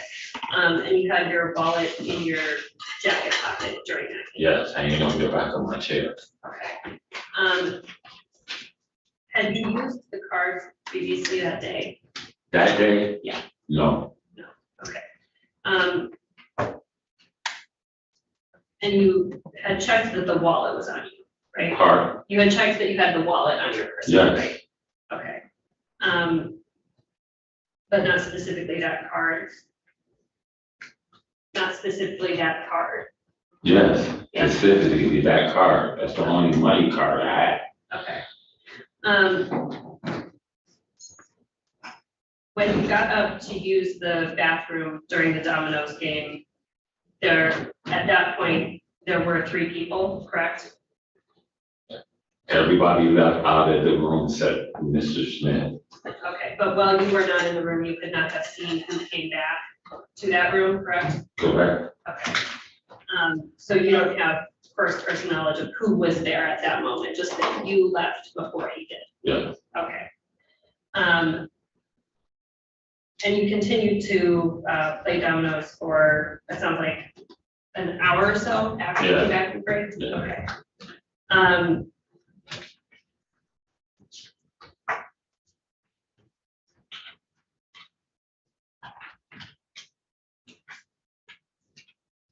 did you ever ask the other two people if they had knowledge of what happened to the card? Yes, Yes. Did they know? no, Yeah, the hearsay information there. Did they give Yeah, any exception. indication that they knew? Hmm? I'll move on here. And you said that the card does have a pin and only your wife has that pin? yes, it does have a pin. Okay, and only your wife knew that pin? No, No. Mr. Smith knew the pin too. How did he know the pin? I received SNAP benefits, food stamps, and my pin on my food stamp card is the same on the money card. Being a friend, he had earlier asked me, could he use my SNAP card to go to a grocery store and get a meat tray or something to eat. That's how he knew my pin. So when we went to the gas station, was that the same day that you went that same day? No, I couldn't get any information off of the card. Volumes of call that night. Okay. You know, it's the first of the month. I was placed on hold and no operators available. So the very next morning is when I obtained the information about the gas station. Okay.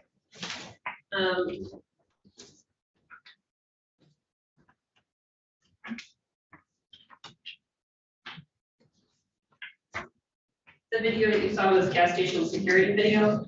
Yes, Okay. And the visual quality of that video, is it kind of blurry? excellent. A1, beautiful.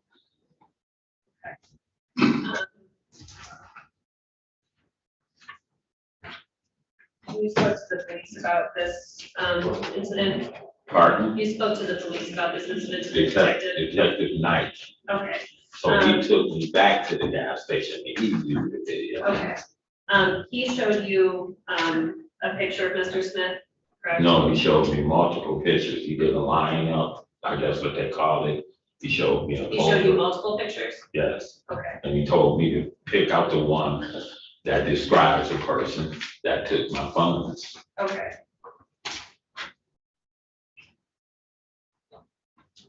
At that point, you had already determined on your own that that was Mr. Smith, correct? When that lineup was conducted? Once I seen the video, I knew who it was. Okay. No further questions at this time.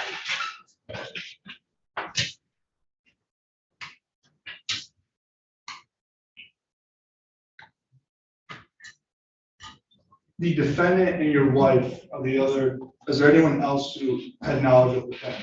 I already got that. Thank you, Judge. No further questions. Thank you. Step down.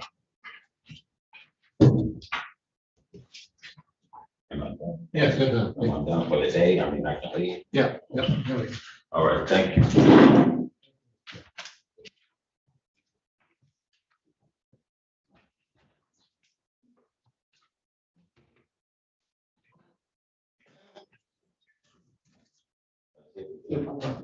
Oh.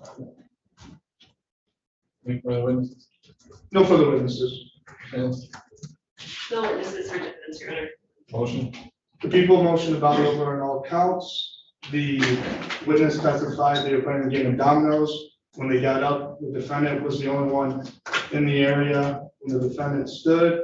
The defendant later testified that the pin was only known to the wife and to the defendant. The witness later went to the location where he found that the transactions were made. They viewed footage of the transactions being made, where the witness identified the defendant, where they had a, at least, the witness testified that $700 was taken. The people motion the bond over on all counts. He was never given consent to use said card, as the witness stated. Thank you, Judge. Defense would object without argument. Over. Having heard the testimony, argument finds that it's followed. for harassment of Mr. James Jackson at 8:30. Team at 4684 Portville Street in the city of Detroit. He lived visiting a friend from Domino. The defendant was also there. They had stopped for a break. He went to the bathroom and his jacket left on the chair with his wallet in it. The other two people also left out the room, leaving the defendant in the room. Came back, they downloaded some more. And afterwards, he went to the ATM after 1 o'clock. The first person to leave. Went there to find out that his funds were off. He said the defendant knew his PIN. The PIN was on his food stamp card. It was the same PIN on the money card. The defendant had used his food stamp card earlier. He also saw when he made telephone calls to find out where the money was taken out of, from the gas station. He went to that gas station. He viewed a video at the gas station at the time and saw that the defendant was using the card and removing the money.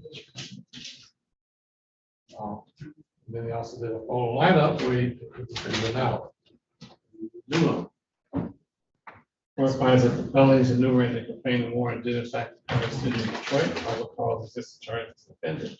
We found over the Wayne County Circuit Court Criminal Division arraignment on the information.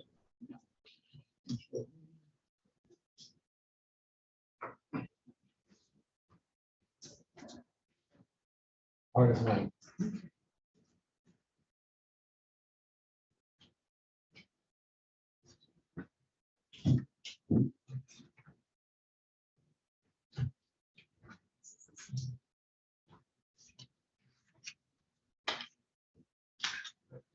All right, anything else? Oh, What's what's the date? August 9th. August 9th. Okay.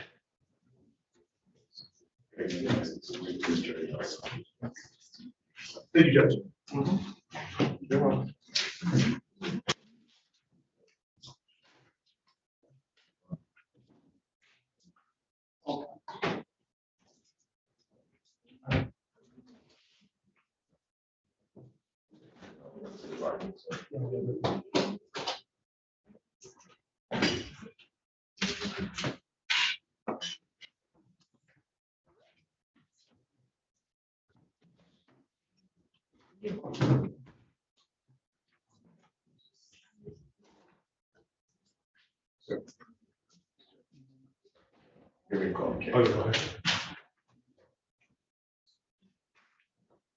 Calling case number 220-59137. People versus Jawan Morals. Defendant is charged with count 1, possession less than 25 grams of the substance of cocaine, and count 2, possession less than 25 grams of substance of fentanyl.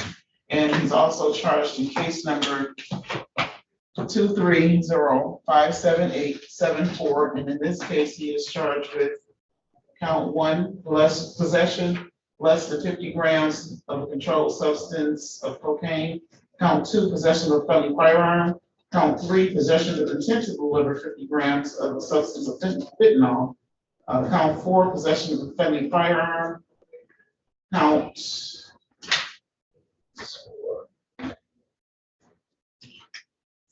5 is cut off.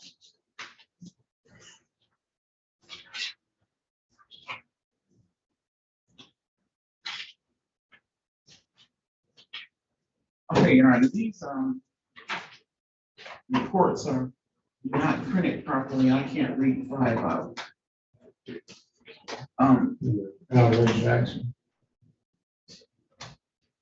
Possession of a felony is count 5.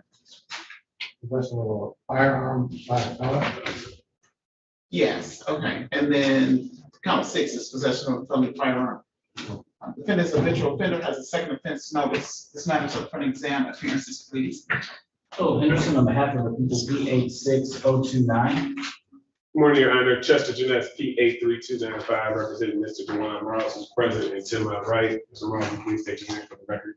Ronald, this is the reason why you wearing a t-shirt in the courtroom?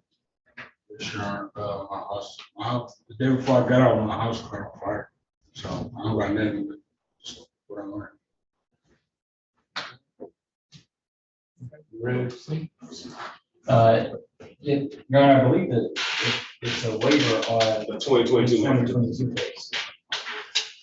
We're gonna hold the second matter. We got a case on. We have a case on. On here. Oh. wait a minute.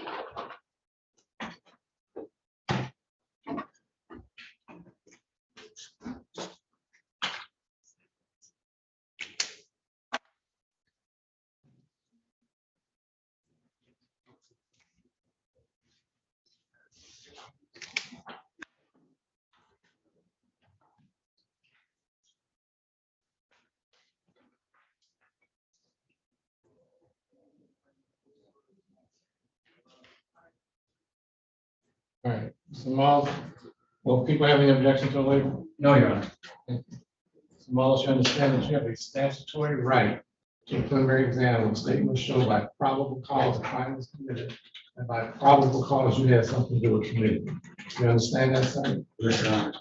Anybody promise you anything or threaten you in any way, that you waive your right to commit that? No, Your Honor. You waive your right freely and voluntarily after having the opportunity to talk to your attorney about it. Yes, Your You sign the waiver of examination form? Yes, All right, so we'll find it on case number 2259137. You freely and voluntarily waive your right to preliminary exam and is bound over the Wayne County Circuit Court Criminal Division for arraignment on the information, which will be August 9th at 9 o'clock. Now, as to case number 2357874. Is it a hold? Yes, Your Honor. Okay. Ready to proceed? Yes, Your Honor, state right. Yes, Your Honor, ready to proceed. And the people call Officer Nicholas Reno for the stand.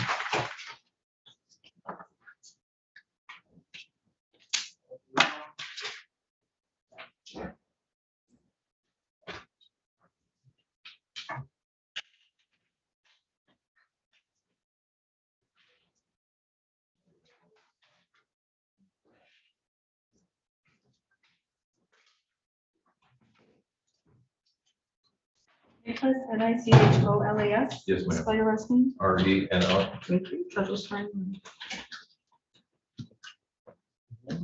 You swear our truth, whole truth, and nothing but the truth, so, yeah. Yes. All right, we'll do it for you. Have a seat right there, please.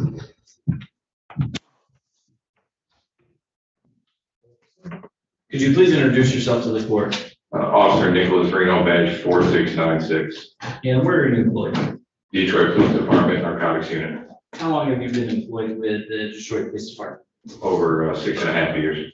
And were you working on July 13th, 2023? Yes. And did something happen on that day that brought you to court here today? Yes, we conducted a narcotic search warrant. Okay, and can you tell me how that began? We briefed out a location that they had been typed. Is that 1350? 13558 Sunset? Yes. And is that in the city of Detroit, County of Wayne? Yes. Okay, and when you said you briefed out, what do you mean? We went over the plan on the route to and the hospital route to the location, as well as the address that was in the search warrant and how the applicant came about that address. Then we went to the location to execute the search warrant. And when you arrived on scene, what was your role in the execution of the search warrant? I was part of the entry team, so I was around. Okay, and what does that mean when you say you were around? We knock and announce presence and purpose. The sergeant gives us the order to execute forced entry through the front door, at which point I did with the ram. Okay, and once you executed, once you entered, Back to officer. Sorry. once you entered the residence, what did you do? I stood by outside, and then went in and also helped them clear the location and stood by with any persons until the location was being cleared. Okay, and, did you see any persons on the scene? Yes, How many did you see? I want to say approximately 4. Okay, and was the scene cleared? Yes, What did you do after the scene was cleared? I searched the back northeast bedroom. Okay, and could you describe the layout of the house for us? As soon as you enter the front door, there's going to be the dining room area to the right, or to the left, like a living room area to the right, but there's no furniture in that area. You proceed forward through the hallway. There's going to be a stairs directly straight to the basement, a bedroom to the left, and I believe it was a bathroom right to the right. And then if you continue down that hallway, it goes right into 2 rear bedrooms. Okay, so where did you go? Straight to the back of the house, to the left, the northeast bedroom. Okay, how many bedrooms are downstairs? I want to say it's approximately like 3. It's divided up real weird. Okay, so which bedroom did you go to? The rear bedroom to the left. The furthest one back to the left? Yes. Okay, and, what did you do when you reached that bedroom? I observed a black Adidas fanny pack on the bed. When I searched that fanny pack, it had a sum of U.S. currency that was turned over to Sergeant Pettigrew. It also contained 1 knotted bag with 46 Ziplocs of suspected crack cocaine, and another knotted bag with 59 lottery folds of suspected fentanyl. Okay, and what did you do once you discovered that? It was placed on evidence, and it was also placed on lock seal folder number 005749266 for preliminary analysis. One, wait at that. Oh, I'm sorry. Could you repeat the Place on lock cell folder? Yeah. What was that number? Nora 005749266. Okay, and when you say it was placed on lock, so who had possession of that? I did, and then it was turned over to Corporal Rhodes at the prisoner processing unit. Okay, did you turn it over to him? Yes. Okay. And what did you do after you found the evidence and put it on, found these things and put them in lock seal? It was taken for preliminary analysis at the Detroit Prisoner Processing Unit, and then it was placed inside that lock seal and turned over to them once it was tested.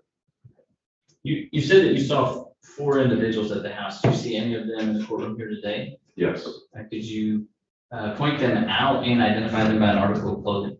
Mr. Marles wearing a gray shirt and a gold chain. You're gonna have the record to reflect that he's identified the defendant in this case. Nothing further this time.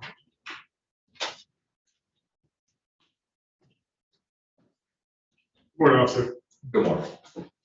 Was the search warrant for the home made out for Mr. Morales? For the address? I cannot recall if it was for him. I know it's for sure for the address. Okay, when you entered the home, where was Mr. Morales located? In the rear of the location in the back room. Okay, so when you entered the home, you found him in the back room where? I personally did not, but point entry people did. Okay, and then they brought everybody to the front of the house? Correct. Okay, and was it more than 4 people? Could it have been about 6 people in the home? It could have been, that's why I said approximately, I don't recall exactly. Okay, and you never saw Mr. Morales in possession of that fanny pack, did you? No. Okay, and in fact, it could have belonged to anyone in the home, is that possible? It's possible, but he was recovered from that back room area. Okay, thank you. No further questions. Nothing further from this witness, sir.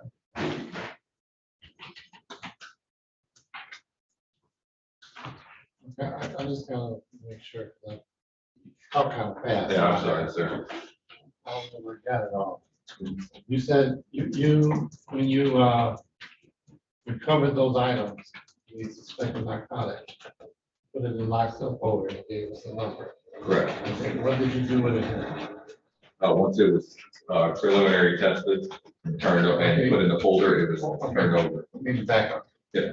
From the point you first got it. Yep. What did you do? It was put in an evidence folder. And you kept that? Yep, taking the prisoner processing unit. You took the. Yes. Okay. And you gave that to a Corporal Rhodes? Yes, sir. Okay. All right. So, okay, all right. Any questions based on my question? No. All right, thank you. Thanks, sir.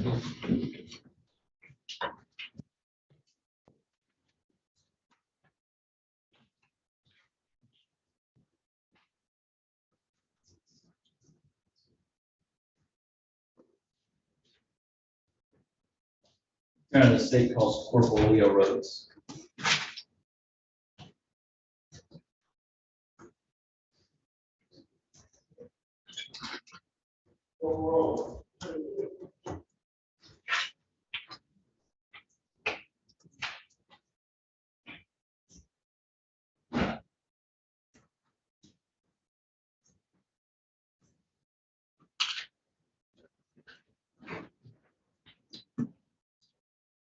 First name? Leo, Last name? Rhodes, R-H-O-D-E-S. Thank you, Judge. You swear our affirm to tell the truth and nothing but the truth, sir. I do, sir. All right, thank you. So the door towards you. Stay clear. Could you introduce yourself to the court? Corporal Leo Rhodes, And Corporal Rhodes, where are you employed? Detroit Police Department, Organized Crime Unit. And how long have you been employed with the Detroit Police Department? Be 29 years in a couple months. Okay. And were you working on July 13th, 2023? Yes. Okay, and did something happen on that day that brought you into court here today? Yes, sir. Okay. Could you tell us how that began? Well, I work the prisoner processing unit. So, the units bring narcotics to be tested, preliminary tested at my unit. Okay, and did you receive anything on that day? Yes, That relates to this case? yes. Okay, what did you receive? Some cocaine and fentanyl. Okay, and what did you do when you received the suspected cocaine and fentanyl? I did a preliminary test. And when you say you did a preliminary test, how did you test that? Well, let me break that down specifically. How did you test the cocaine, the suspected cocaine? The cocaine, I used a true dark machine. Okay, and have you used this before? Yes, Do you have any specialized training as to how to test drugs? yes. And how long have you been working at testing drugs? Detroit Police Department. Just probably maybe a year and a half. Okay. And you said that you also tested the suspected fentanyl. Yes, How did you test it? I use chemical test. And have you used that test before? Yes, And do you have any training to be able to use that? yes, And it's the same year and a half that you've been using that type of test to test fentanyl? no, sir. I've been doing that for about 15 years. Oh, pardon me, okay. Thank you for that clarification. So did you test the drugs in this case? Yes, And what was the result of that test when you used the true narc? the true dark was positive for cocaine. And you remember how many, what the weight of that cocaine was? I believe it was 7.0 grams. Okay. And did you test the fentanyl? Yes. And what was the result of that test? The chemical test was 11.0 grams. Well, that's the weight. And I Yes. appreciate that. What was the results of the chemical test? Positive. Positive for what? Fentanyl.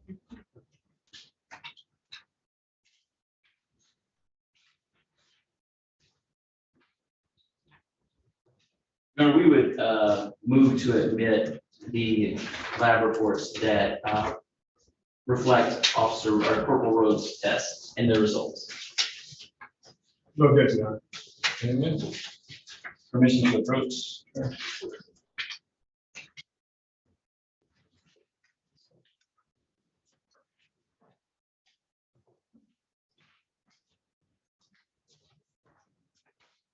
No further questions at this time. Oh, Your Honor, I'm sorry, I do have a question. Officer Rhodes, or Corporal Rhodes, what was the lock seal number on those drugs? I don't know the lock seals. If you were able to see the report that I published to the judge, would that refresh your recollection? Yes, on the lab, yes. Okay, Your You have the Why one. does he need a recollection reflect? He said he doesn't know them. He's saying you don't remember them or you don't know them, period. You don't have them. You don't feel them. I need a foundation laid. Okay, yes, Your Honor. Let me just clarify what you say. Do you not know or you don't remember? I don't remember it. Okay, if you saw your report, would that refresh your recollection? Yes. Your Honor, Again, can you take a look at that? And then look at it, look at it. Is your recollection refreshed? Yes. And what was that like? That's, N as in Nora, 00-574-9266. Okay, thank you, Your Honor. Nothing further this time. No questions for the witness, Your Honor. take care. Your Honor, at this time, the state calls Sergeant Pettigrew.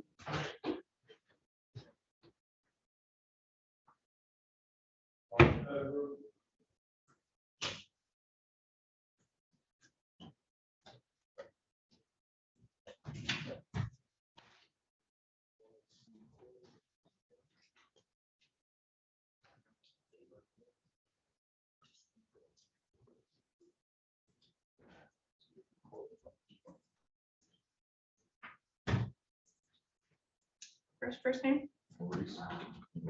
M-A-U. T-T-I-G-R-E-W. Perfect, Treasurer's Sergeant.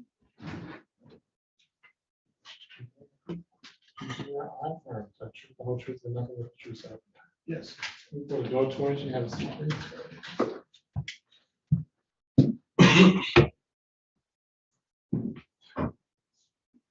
Could you please introduce yourself to the court?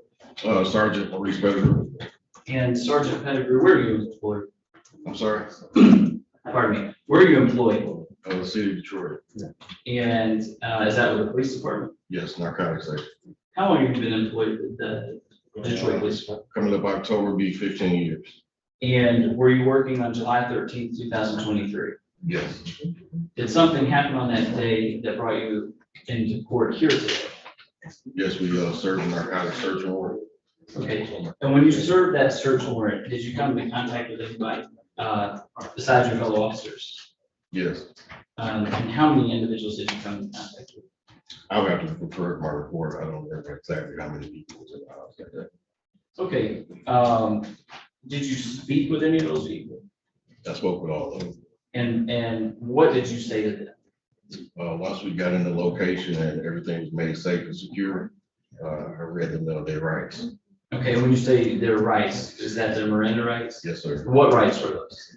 The right to remain silent. Anything that they say will be used against them in the court of law. They had a right to an attorney. They couldn't afford one, of course, to appoint an attorney, and I asked if they understood the rights. And did you ask Mr. Morrow, did you speak with Mr. Morrow? I gave a spiel to all the individuals that were detained. And after I read the rights, I went one by one for confirmation if they understood those rights. Okay, do you see anyone that you read those rights in court here today? Yes. Could you point them out and identify them by order? Right there, gray shirt, chain, champion. Gray shirt, what? Gray shirt, chain. on it. Wait.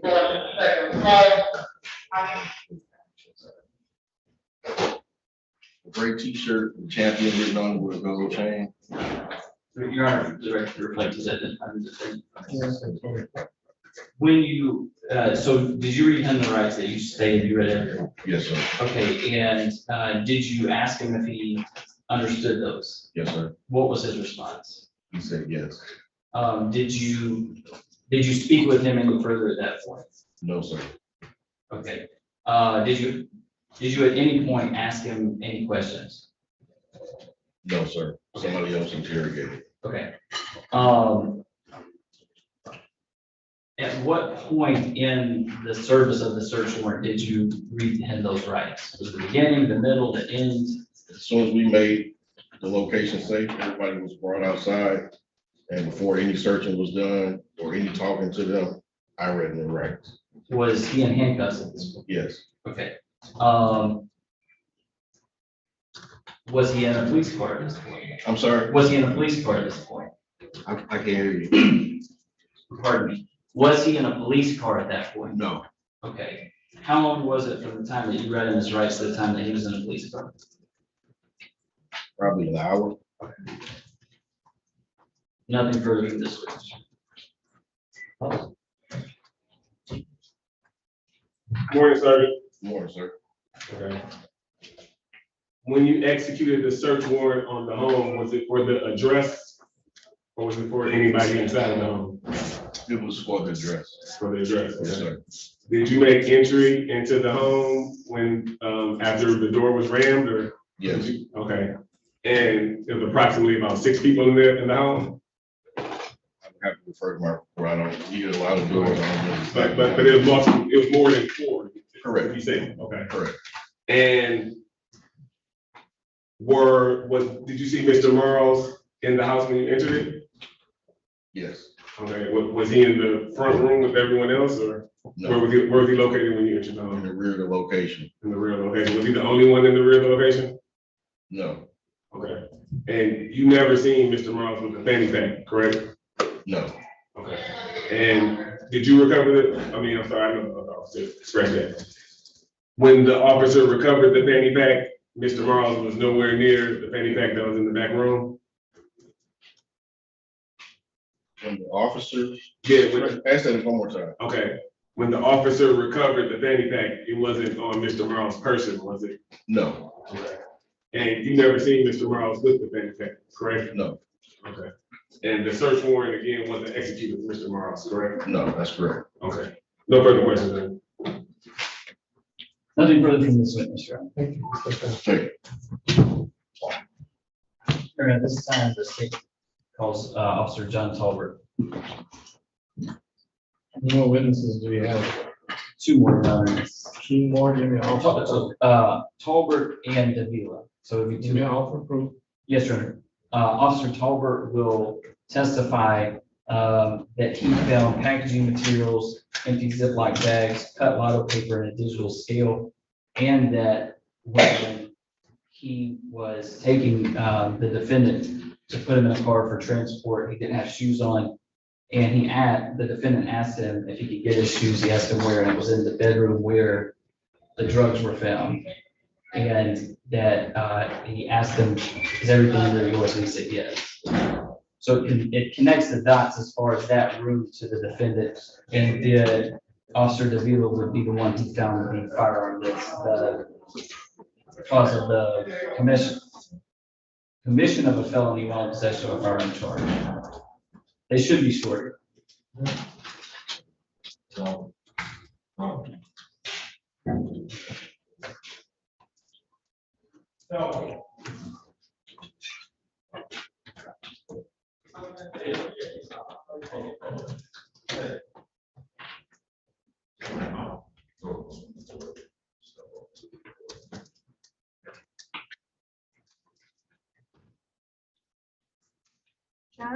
John? J-O-N. T-O-L. T-A-L-B-E-R-T. Okay. B-E-R-T-J. Thank you.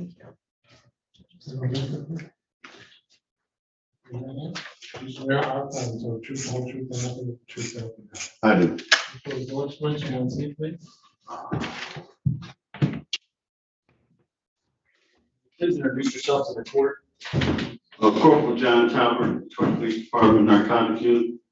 And Corporal Talbert, you said you worked with the Detroit Police Department. How long have you worked here? 28 years. Were you working on July 13th, 2023? Yes, I was. And did something happen on that day that brought you to court here today? Me and my crew executed a narcotic search warrant at, believe 13558 Sunset. Okay, and when you arrived there, what was your responsibility as far as the search warrant, or what was your role? I was number 1 or number 2 rifle. What is that? I was on the entry team. I was assigned a rifle position. Okay, so you had a rifle? Yes, I did. Okay. And what happened once you entered the home? Once I entered the location, I seen a male subject in the rear of the location. I froze him and announced, police and, had him detained in place where he was. Okay, let me ask you, you said in the rear, was that upstairs or downstairs? It was on the main level of the house, once you come in on the main level. Okay. And did you have an opportunity to come into contact with Mr. Wood? Say again, I'm sorry. Not me. Okay.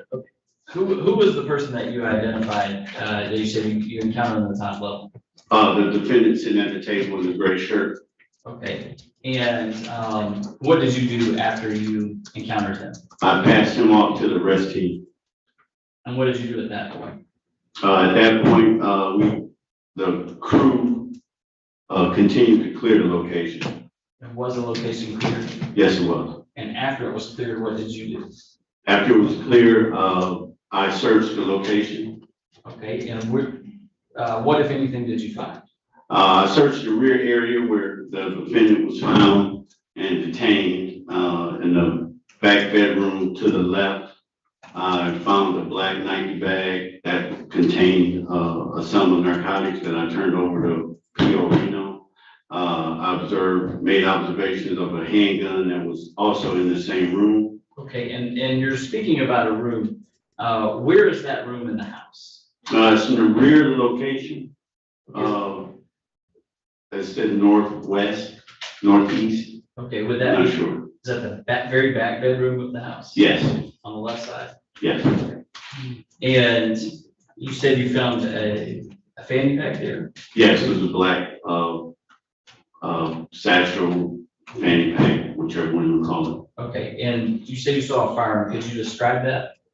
It was a Blue Skills, semi-automatic firearm that was sitting on the chair.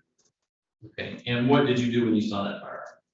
I advised the crew members that the firearm was there and someone came and collected it. Okay. What did you do after that? I continued to search that area and then I collected, some narcotics packaging material, scale and some, empty lotto clothes and baggies. What are the lotto folds used for? Why is that relevant? The cut lotto clothes are used to package, suspected heroin. Okay, and you said you recovered other packaging materials. What were those? Ziploc bags, empty. Okay. What did you do after you recovered those items? Turned them over to the, property collection officer and, made my report. Okay. Did you have any more interaction with the defendant? While he was out being detained, prior to him being interrogated, he didn't have on any shoes. I asked him where his shoes were. He said back in that bedroom where I was at. And I went and got a pair of shoes and brought them to him. I showed him the shoes. I said, are you, these the shoes that are yours? He said, yes. I said, okay, you can put them on. And he just so happens to have those same shoes on today. Okay, you saw him with those shoes? Yes. Where was that? That was at the house. I mean, where did you see them? Oh, in the hallway. Did he make any other statements? No. Okay.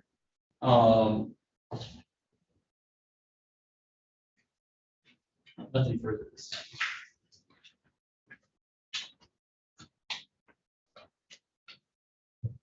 Morning, Sergeant, correct? No, Corporal. Corporal, my apologies, Corporal. Good morning. Good morning. Okay, so you made first entry into the home, correct? Yes. Okay, and when you entered the home, there were about 4 more people in the home? I believe so. Okay. And was everybody in the home in one space or were they scattered? They were scattered throughout the location. Okay. And you said you found Mr. Miles in the back or in the back bedroom? In the back area of the house, closest to the rear door. Okay. Was anybody else in the back area? He was the only one? No, he was the only person back there. Okay. And you said when you entered, did you ever see Mr. Miles with the black bag or fanny bag, you said? No, I did not. Okay. You said that was a night thing, is that correct? Yes. Okay. And you never saw Mr. Miles with the firearm as well, correct? No, I did not. Okay. And once everyone was detained, you noticed he didn't have any shoes on, correct? Correct. Okay, and so he told you that shoes were in the back of the house? Yes, Okay, and you just recovered the shoes from the back of the house, correct? from the area that he was in, yes. Okay, and what area was that he was in? Just in the back vicinity of the The house? back of the house near the bedroom area. Okay.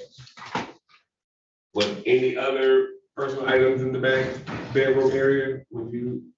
With some female clothing, on top of, the chair that you go to the bathroom in.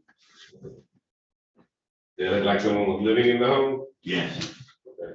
But the search warrant wasn't made out for Mr. Morales, correct? No, it was not. Okay. Just for the address, correct? Just for the address. Okay. And so when you guys searched the home, you had no idea who lived in the house, correct? Correct. And you said did you interrogate Mr. Morales or you just asked him about his shoes? I just asked him if he had some shoes at the location. Okay.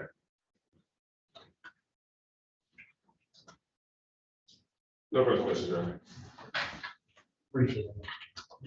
What else was in the bedroom, or in that room, you refer to as a bedroom, what was in there besides the drugs, the gun, and I believe you said there were female clothes? Yes, female clothes, other male clothing, in bags, just thrown around. Were you able to determine who those male clothes belonged to? No, I wasn't able to determine until he asked me to until I offered to get some shoes for him and he sent me back that way to get the shoes. Okay. I just want to be clear, did he make any statements about anything else that was in that room other than the shoes? No, he didn't. Okay. And you're calling the bedroom, was there a bed in there? Yes. Was there any other furniture? It was a chair. Okay. And had you ever been at this house before? Yes, I have. And was the defendant there? Yes, he was. No. Okay. Objection. I believe, Your Honor, that he's gonna say when he was at the house before, the defendant was also in that back bedroom area. It's connected to, Mr. Morales. I'll say objection for speculation because that's not relevant to the case that we have. Your Honor, it doesn't go to anything that may or may not have been found back there. It's just that if he's been connected with that bedroom before. Well, he didn't connect him with the bedroom now. Yeah. Pardon? He did not connect him with the bedroom now. Well, he said that he was found in the back area of the The house. back that area, That he. near the back door. That's Right. where he found the shoes. That's what he said.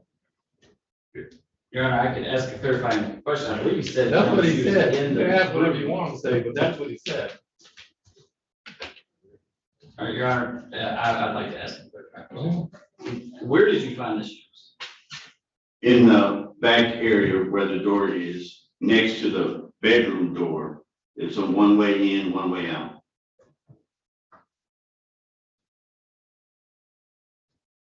Anytime you see the defendant in the bed?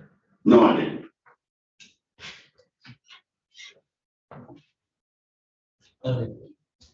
Nothing further. Thank you.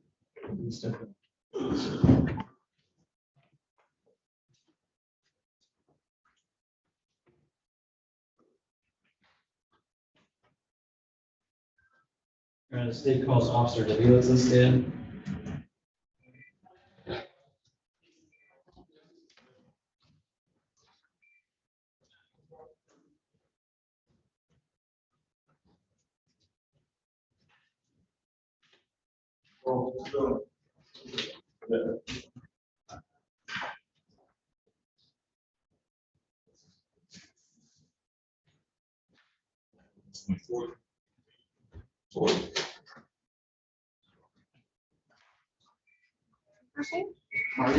Mario Garrison. W-G-A-V. I-L-A. Perfect. It's fine. Nothing but the truth in what you got. Yes. Thank you. Would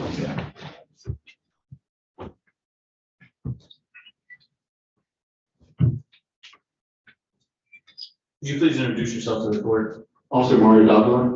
And Officer Davila? Davila. Davila. How are you employed? Employed with the Detroit Police Department. And were you working on July 13th, 2023? Yes. And did something happen on that day that brought you here to court today? Yes. And how did that begin? Could you repeat that? What's that brought you here to court here today? What were you doing? I was part of a raid execution And where was that at? at 13558 Sunset. Okay, and what did you do once you arrived? I was assigned to the entry team. Okay, and what was your role? I was in the stack, so practically I was just assigned to the entry team. Once we enter the location, we're in charge of pretty much getting everybody detained in the house safely out of the house prior to us searching for any contraband in the location. Okay, and so what happened once you entered?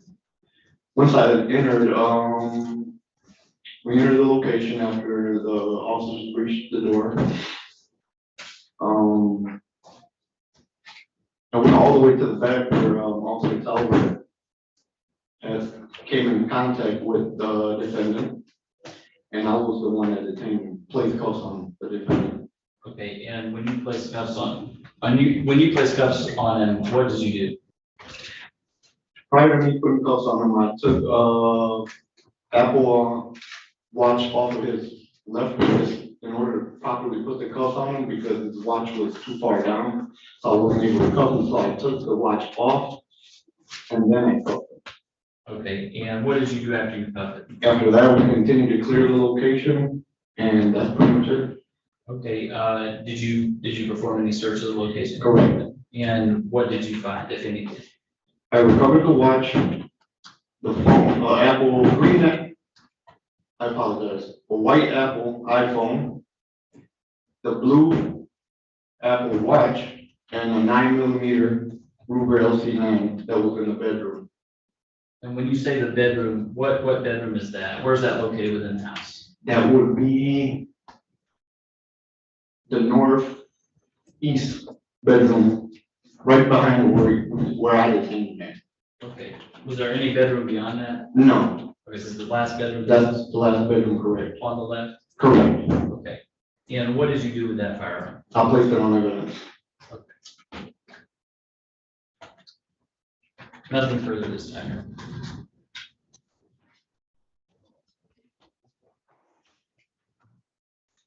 Former Officer Davila, is that correct? Correct. Okay. And you were part of the search team for the search warrant, correct? Correct. Would you say you were the first to enter, or? I don't recall, I was somewhere in the middle of the stack. Somewhere in the middle of the stack, okay. And when you saw Mr. Miles, he was already detained, correct? Negative. Okay, so when did you see Mr. Miles? I seen him when Officer Talbot called me to the front, so somebody detain him, if it makes sense. So you saw him in the front after? No. Officer Talbot saw him in the back, so. Officer Talbot saw him in the back? Correct. Okay. Then he called me, I was in the back of the stack, then I came up to detain him. So where did you first see him at? The first time that I see him was in the back. Okay, but that's when Mr. Tarver made contact with him first. Correct. Okay, and then Mr. Tarver brought him up front? No. Oh, he called you from up front to come to the back to detain him? Correct, so I was in the front, so if it makes sense, the entry team, we usually have long guns in the front. Right. They don't put hands on anybody, so whoever doesn't have a long gun, the long guns encounter the people, they call them out, we detain. Gotcha. Okay, so the long gun called him out. Correct. They saw him and then you detained him. Correct. Okay, but you never seen him in the bedroom, correct? Correct. Okay. There were multiple people in the house when you initiated the raid, correct? You mean multiple people like within the home, that you forced entry into the home? How many people were in the home? It's hard to say, probably 3 or 5. 3 or 5, 4 or 5, okay. And was everybody scattered around the house? For the most part, from what I recall, majority of the people were in front that were detained. They were in front, just entering the door. Okay. And after you detained Mr. Morrows, you said you searched the bedroom, correct? After we detained them, we continued to clear the location. Okay. I encountered one more person upstairs, Okay. which he was the last, a white male. Another male that was upstairs? Correct. And then you conducted a search on the bedroom? After all that, once the location was deemed clear, then I conducted my search of the location. And when you searched the location in the bedroom, what did you find in the bedroom? A firearm. Firearm? Okay. So you never seen the black bag in the bedroom? No. Okay. And did the bedroom look as though someone lived in the home? Yes. Okay. Did you see women clothes in the bedroom as well? I wouldn't be able to answer that. I have no idea. But it was a lot of clothes in the bedroom to say? Just about. Okay, okay. And you never saw Mr. Morrow in the bedroom at all, correct? Correct. And the search warrant, it wasn't issued for Mr. Morrow, was it? No. Okay, it was issued for the home, correct? Correct. No further questions. Nothing further from this magistrate.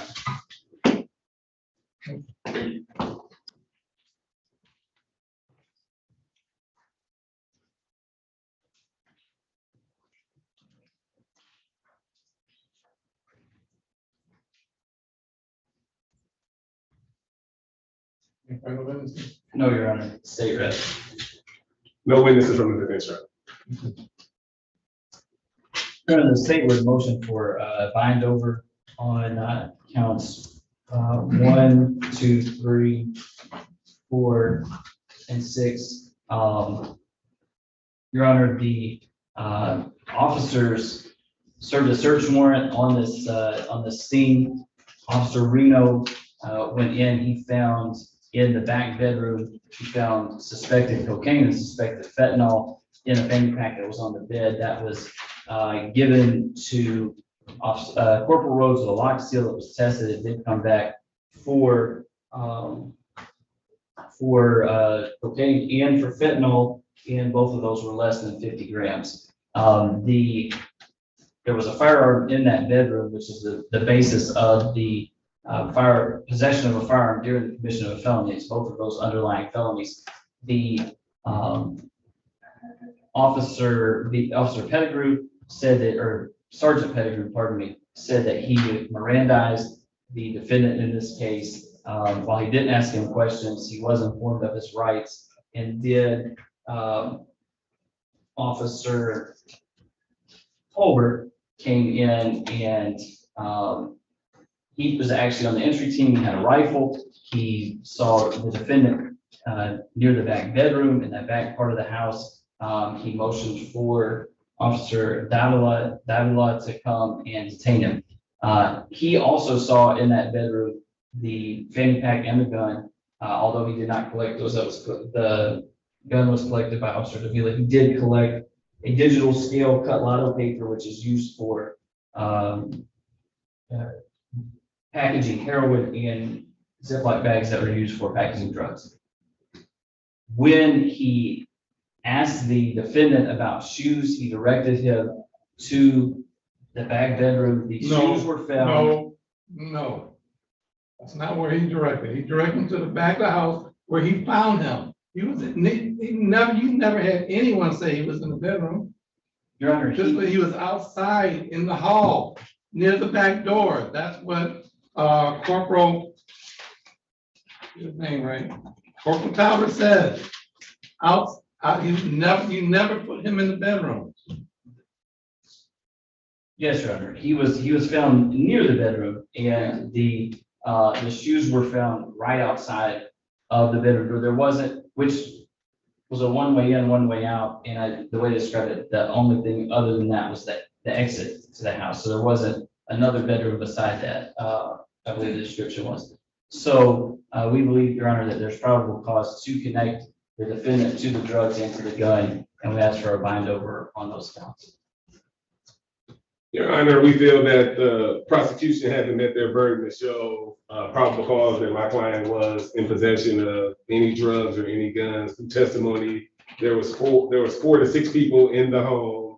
None of the witnesses ever stated that they saw my client in the bedroom, only at the back of the house, exactly where his shoes were found. No one ever saw possession of him with the bag or with the gun.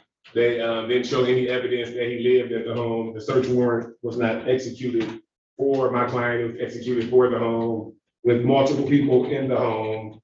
I feel there's no identification had been established to show that my client should be charged with the charges of possession of cocaine and fentanyl and felon in possession of a firearm. We would stand by our argument. The people would stand by our argument.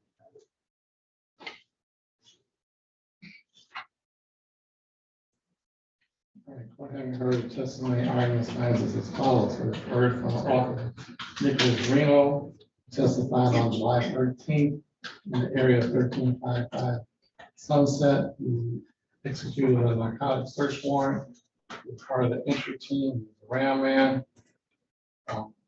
We don't clear the location. There were anywhere from 4 to 6 people at the scene in this home.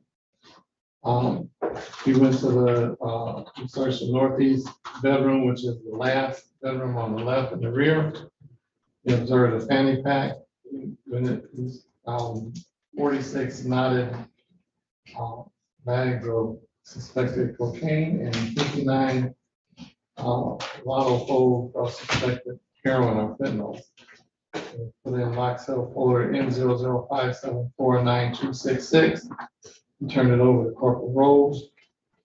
The processing unit.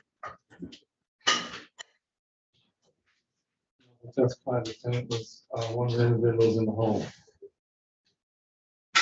Corporal Rose, who testified he worked in the prison processing unit. He received the cocaine and fentanyl on lock cell folder is N0057492666, which he tested. On the cocaine, the true dark test was tested positive, 7.0 grams, and the fentanyl, the chemical test was tested positive at 11.0 grams. We heard from Sergeant Pettigrew, testified he was also there, search warrant, that while there and they collected all the people, he read them all their rights together, and then he individually asked each one whether or not they understood their rights. Corporal testified the warrant was for home. We heard from Corporal Talbert, testified again as part of the raid team that executed the search warrant at that address. It's on Mel subject towards the rear of the location. That he froze him. He searched the rear bedroom, the black fanny pack, and observation of the handgun sitting on the chair.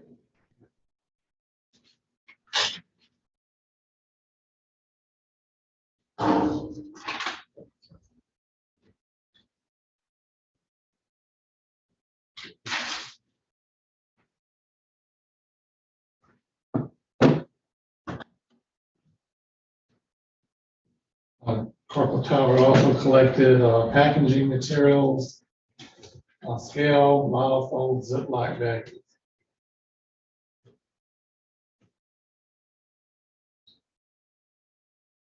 And then he went back when the defendant didn't have on any shoes. He asked him where the shoes were. The shoes were out in the back where they found him. It's not in the bedroom, it's outside the bedroom, near the back door.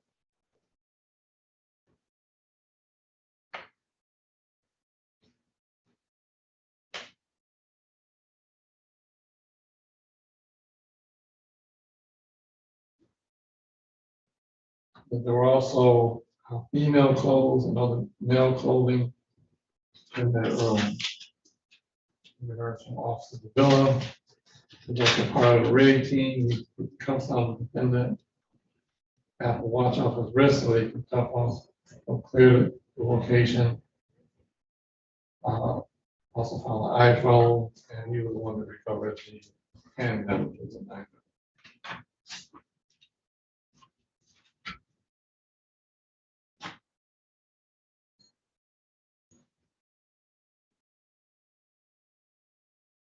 You know, probably there were 4 to 6 people in this house. Although most of them were found toward the front of the house, I don't know where the other one was found. Then it was found in the back door, near that back bedroom. The shoes were found in the back door, near that back bedroom. The drugs and guns were in that back bedroom. Haven't connected him to the drugs and guns. I'm missing those dots, so to speak. Needed something that connects them to that room. And I don't have it. Granted, he was in the location Wills was. There's female clothing there, as far as I, I don't know if any of the other 4 to 5 people were females, got that out. But I can't, say with any confidence that it's in fact a defendant in this case.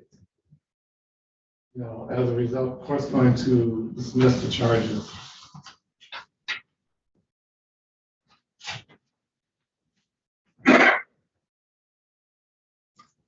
Thank you, Judge. All right, and I got your laboratory report. Judge, now we discussed this bond versus Taylor. Is that related to the first case, or should I discuss it at the first one? Yeah. Okay, I gotta have this one's dismissed. I mean, dismissal on that one. What about Taylor? He's on house arrest where he's free to go to work from 8 to 8. His job is from 10 to 10. He works at a soul food restaurant, so we were asking if he could have the ability to leave at home from 8 to 11 at night. And then get house arrest. Any objection? Did you hear him? I did not apologize. I apologize. Okay. Right now, he's on house arrest with availability to leave to work from 8 a.m. to 8 p.m. His job is from 10 a.m. to 10 p.m. He works 12 hours at a soul food restaurant. So we were asking, could his hours be changed from 8 a.m. to 11 p.m. so he can go to work and come home? No objection. All right. Well, granted, need an order.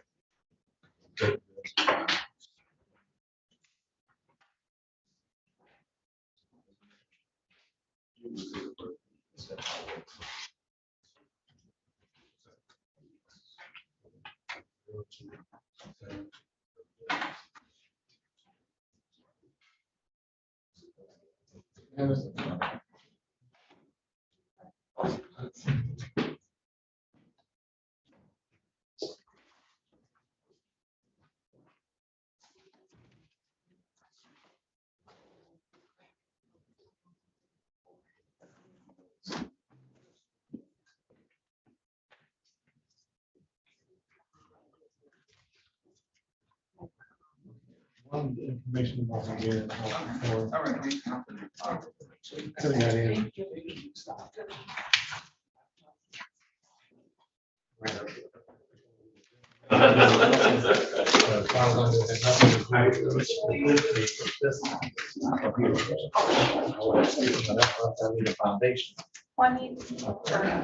Give me that.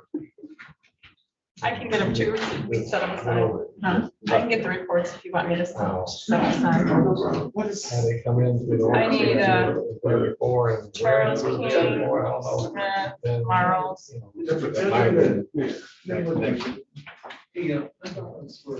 Yeah, just because of stopping doesn't mean you can't.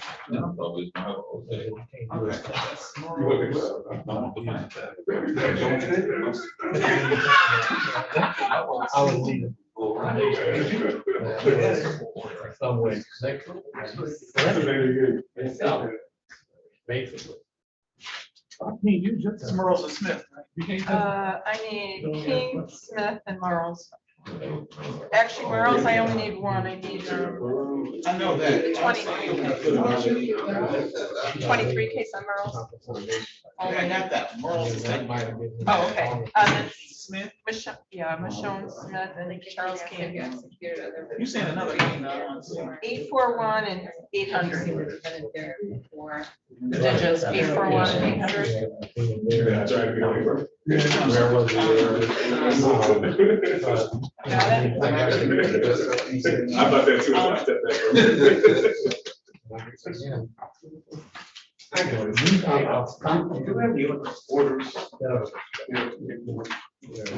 Doing something.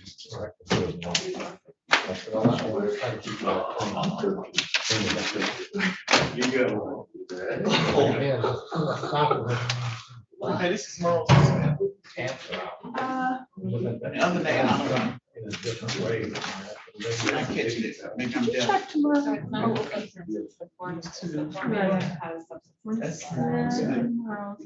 Charles King, another one we have. Oh, King.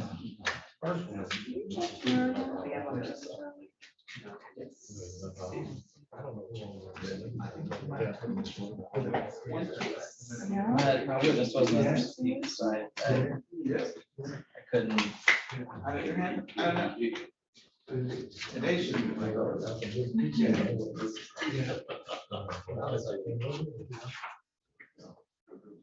I don't need it saved individually.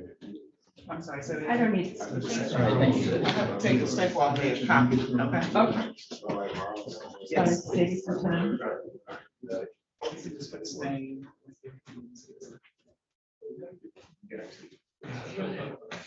I'll see you tomorrow. You want? Yeah. Okay. I'll see you on stage, man.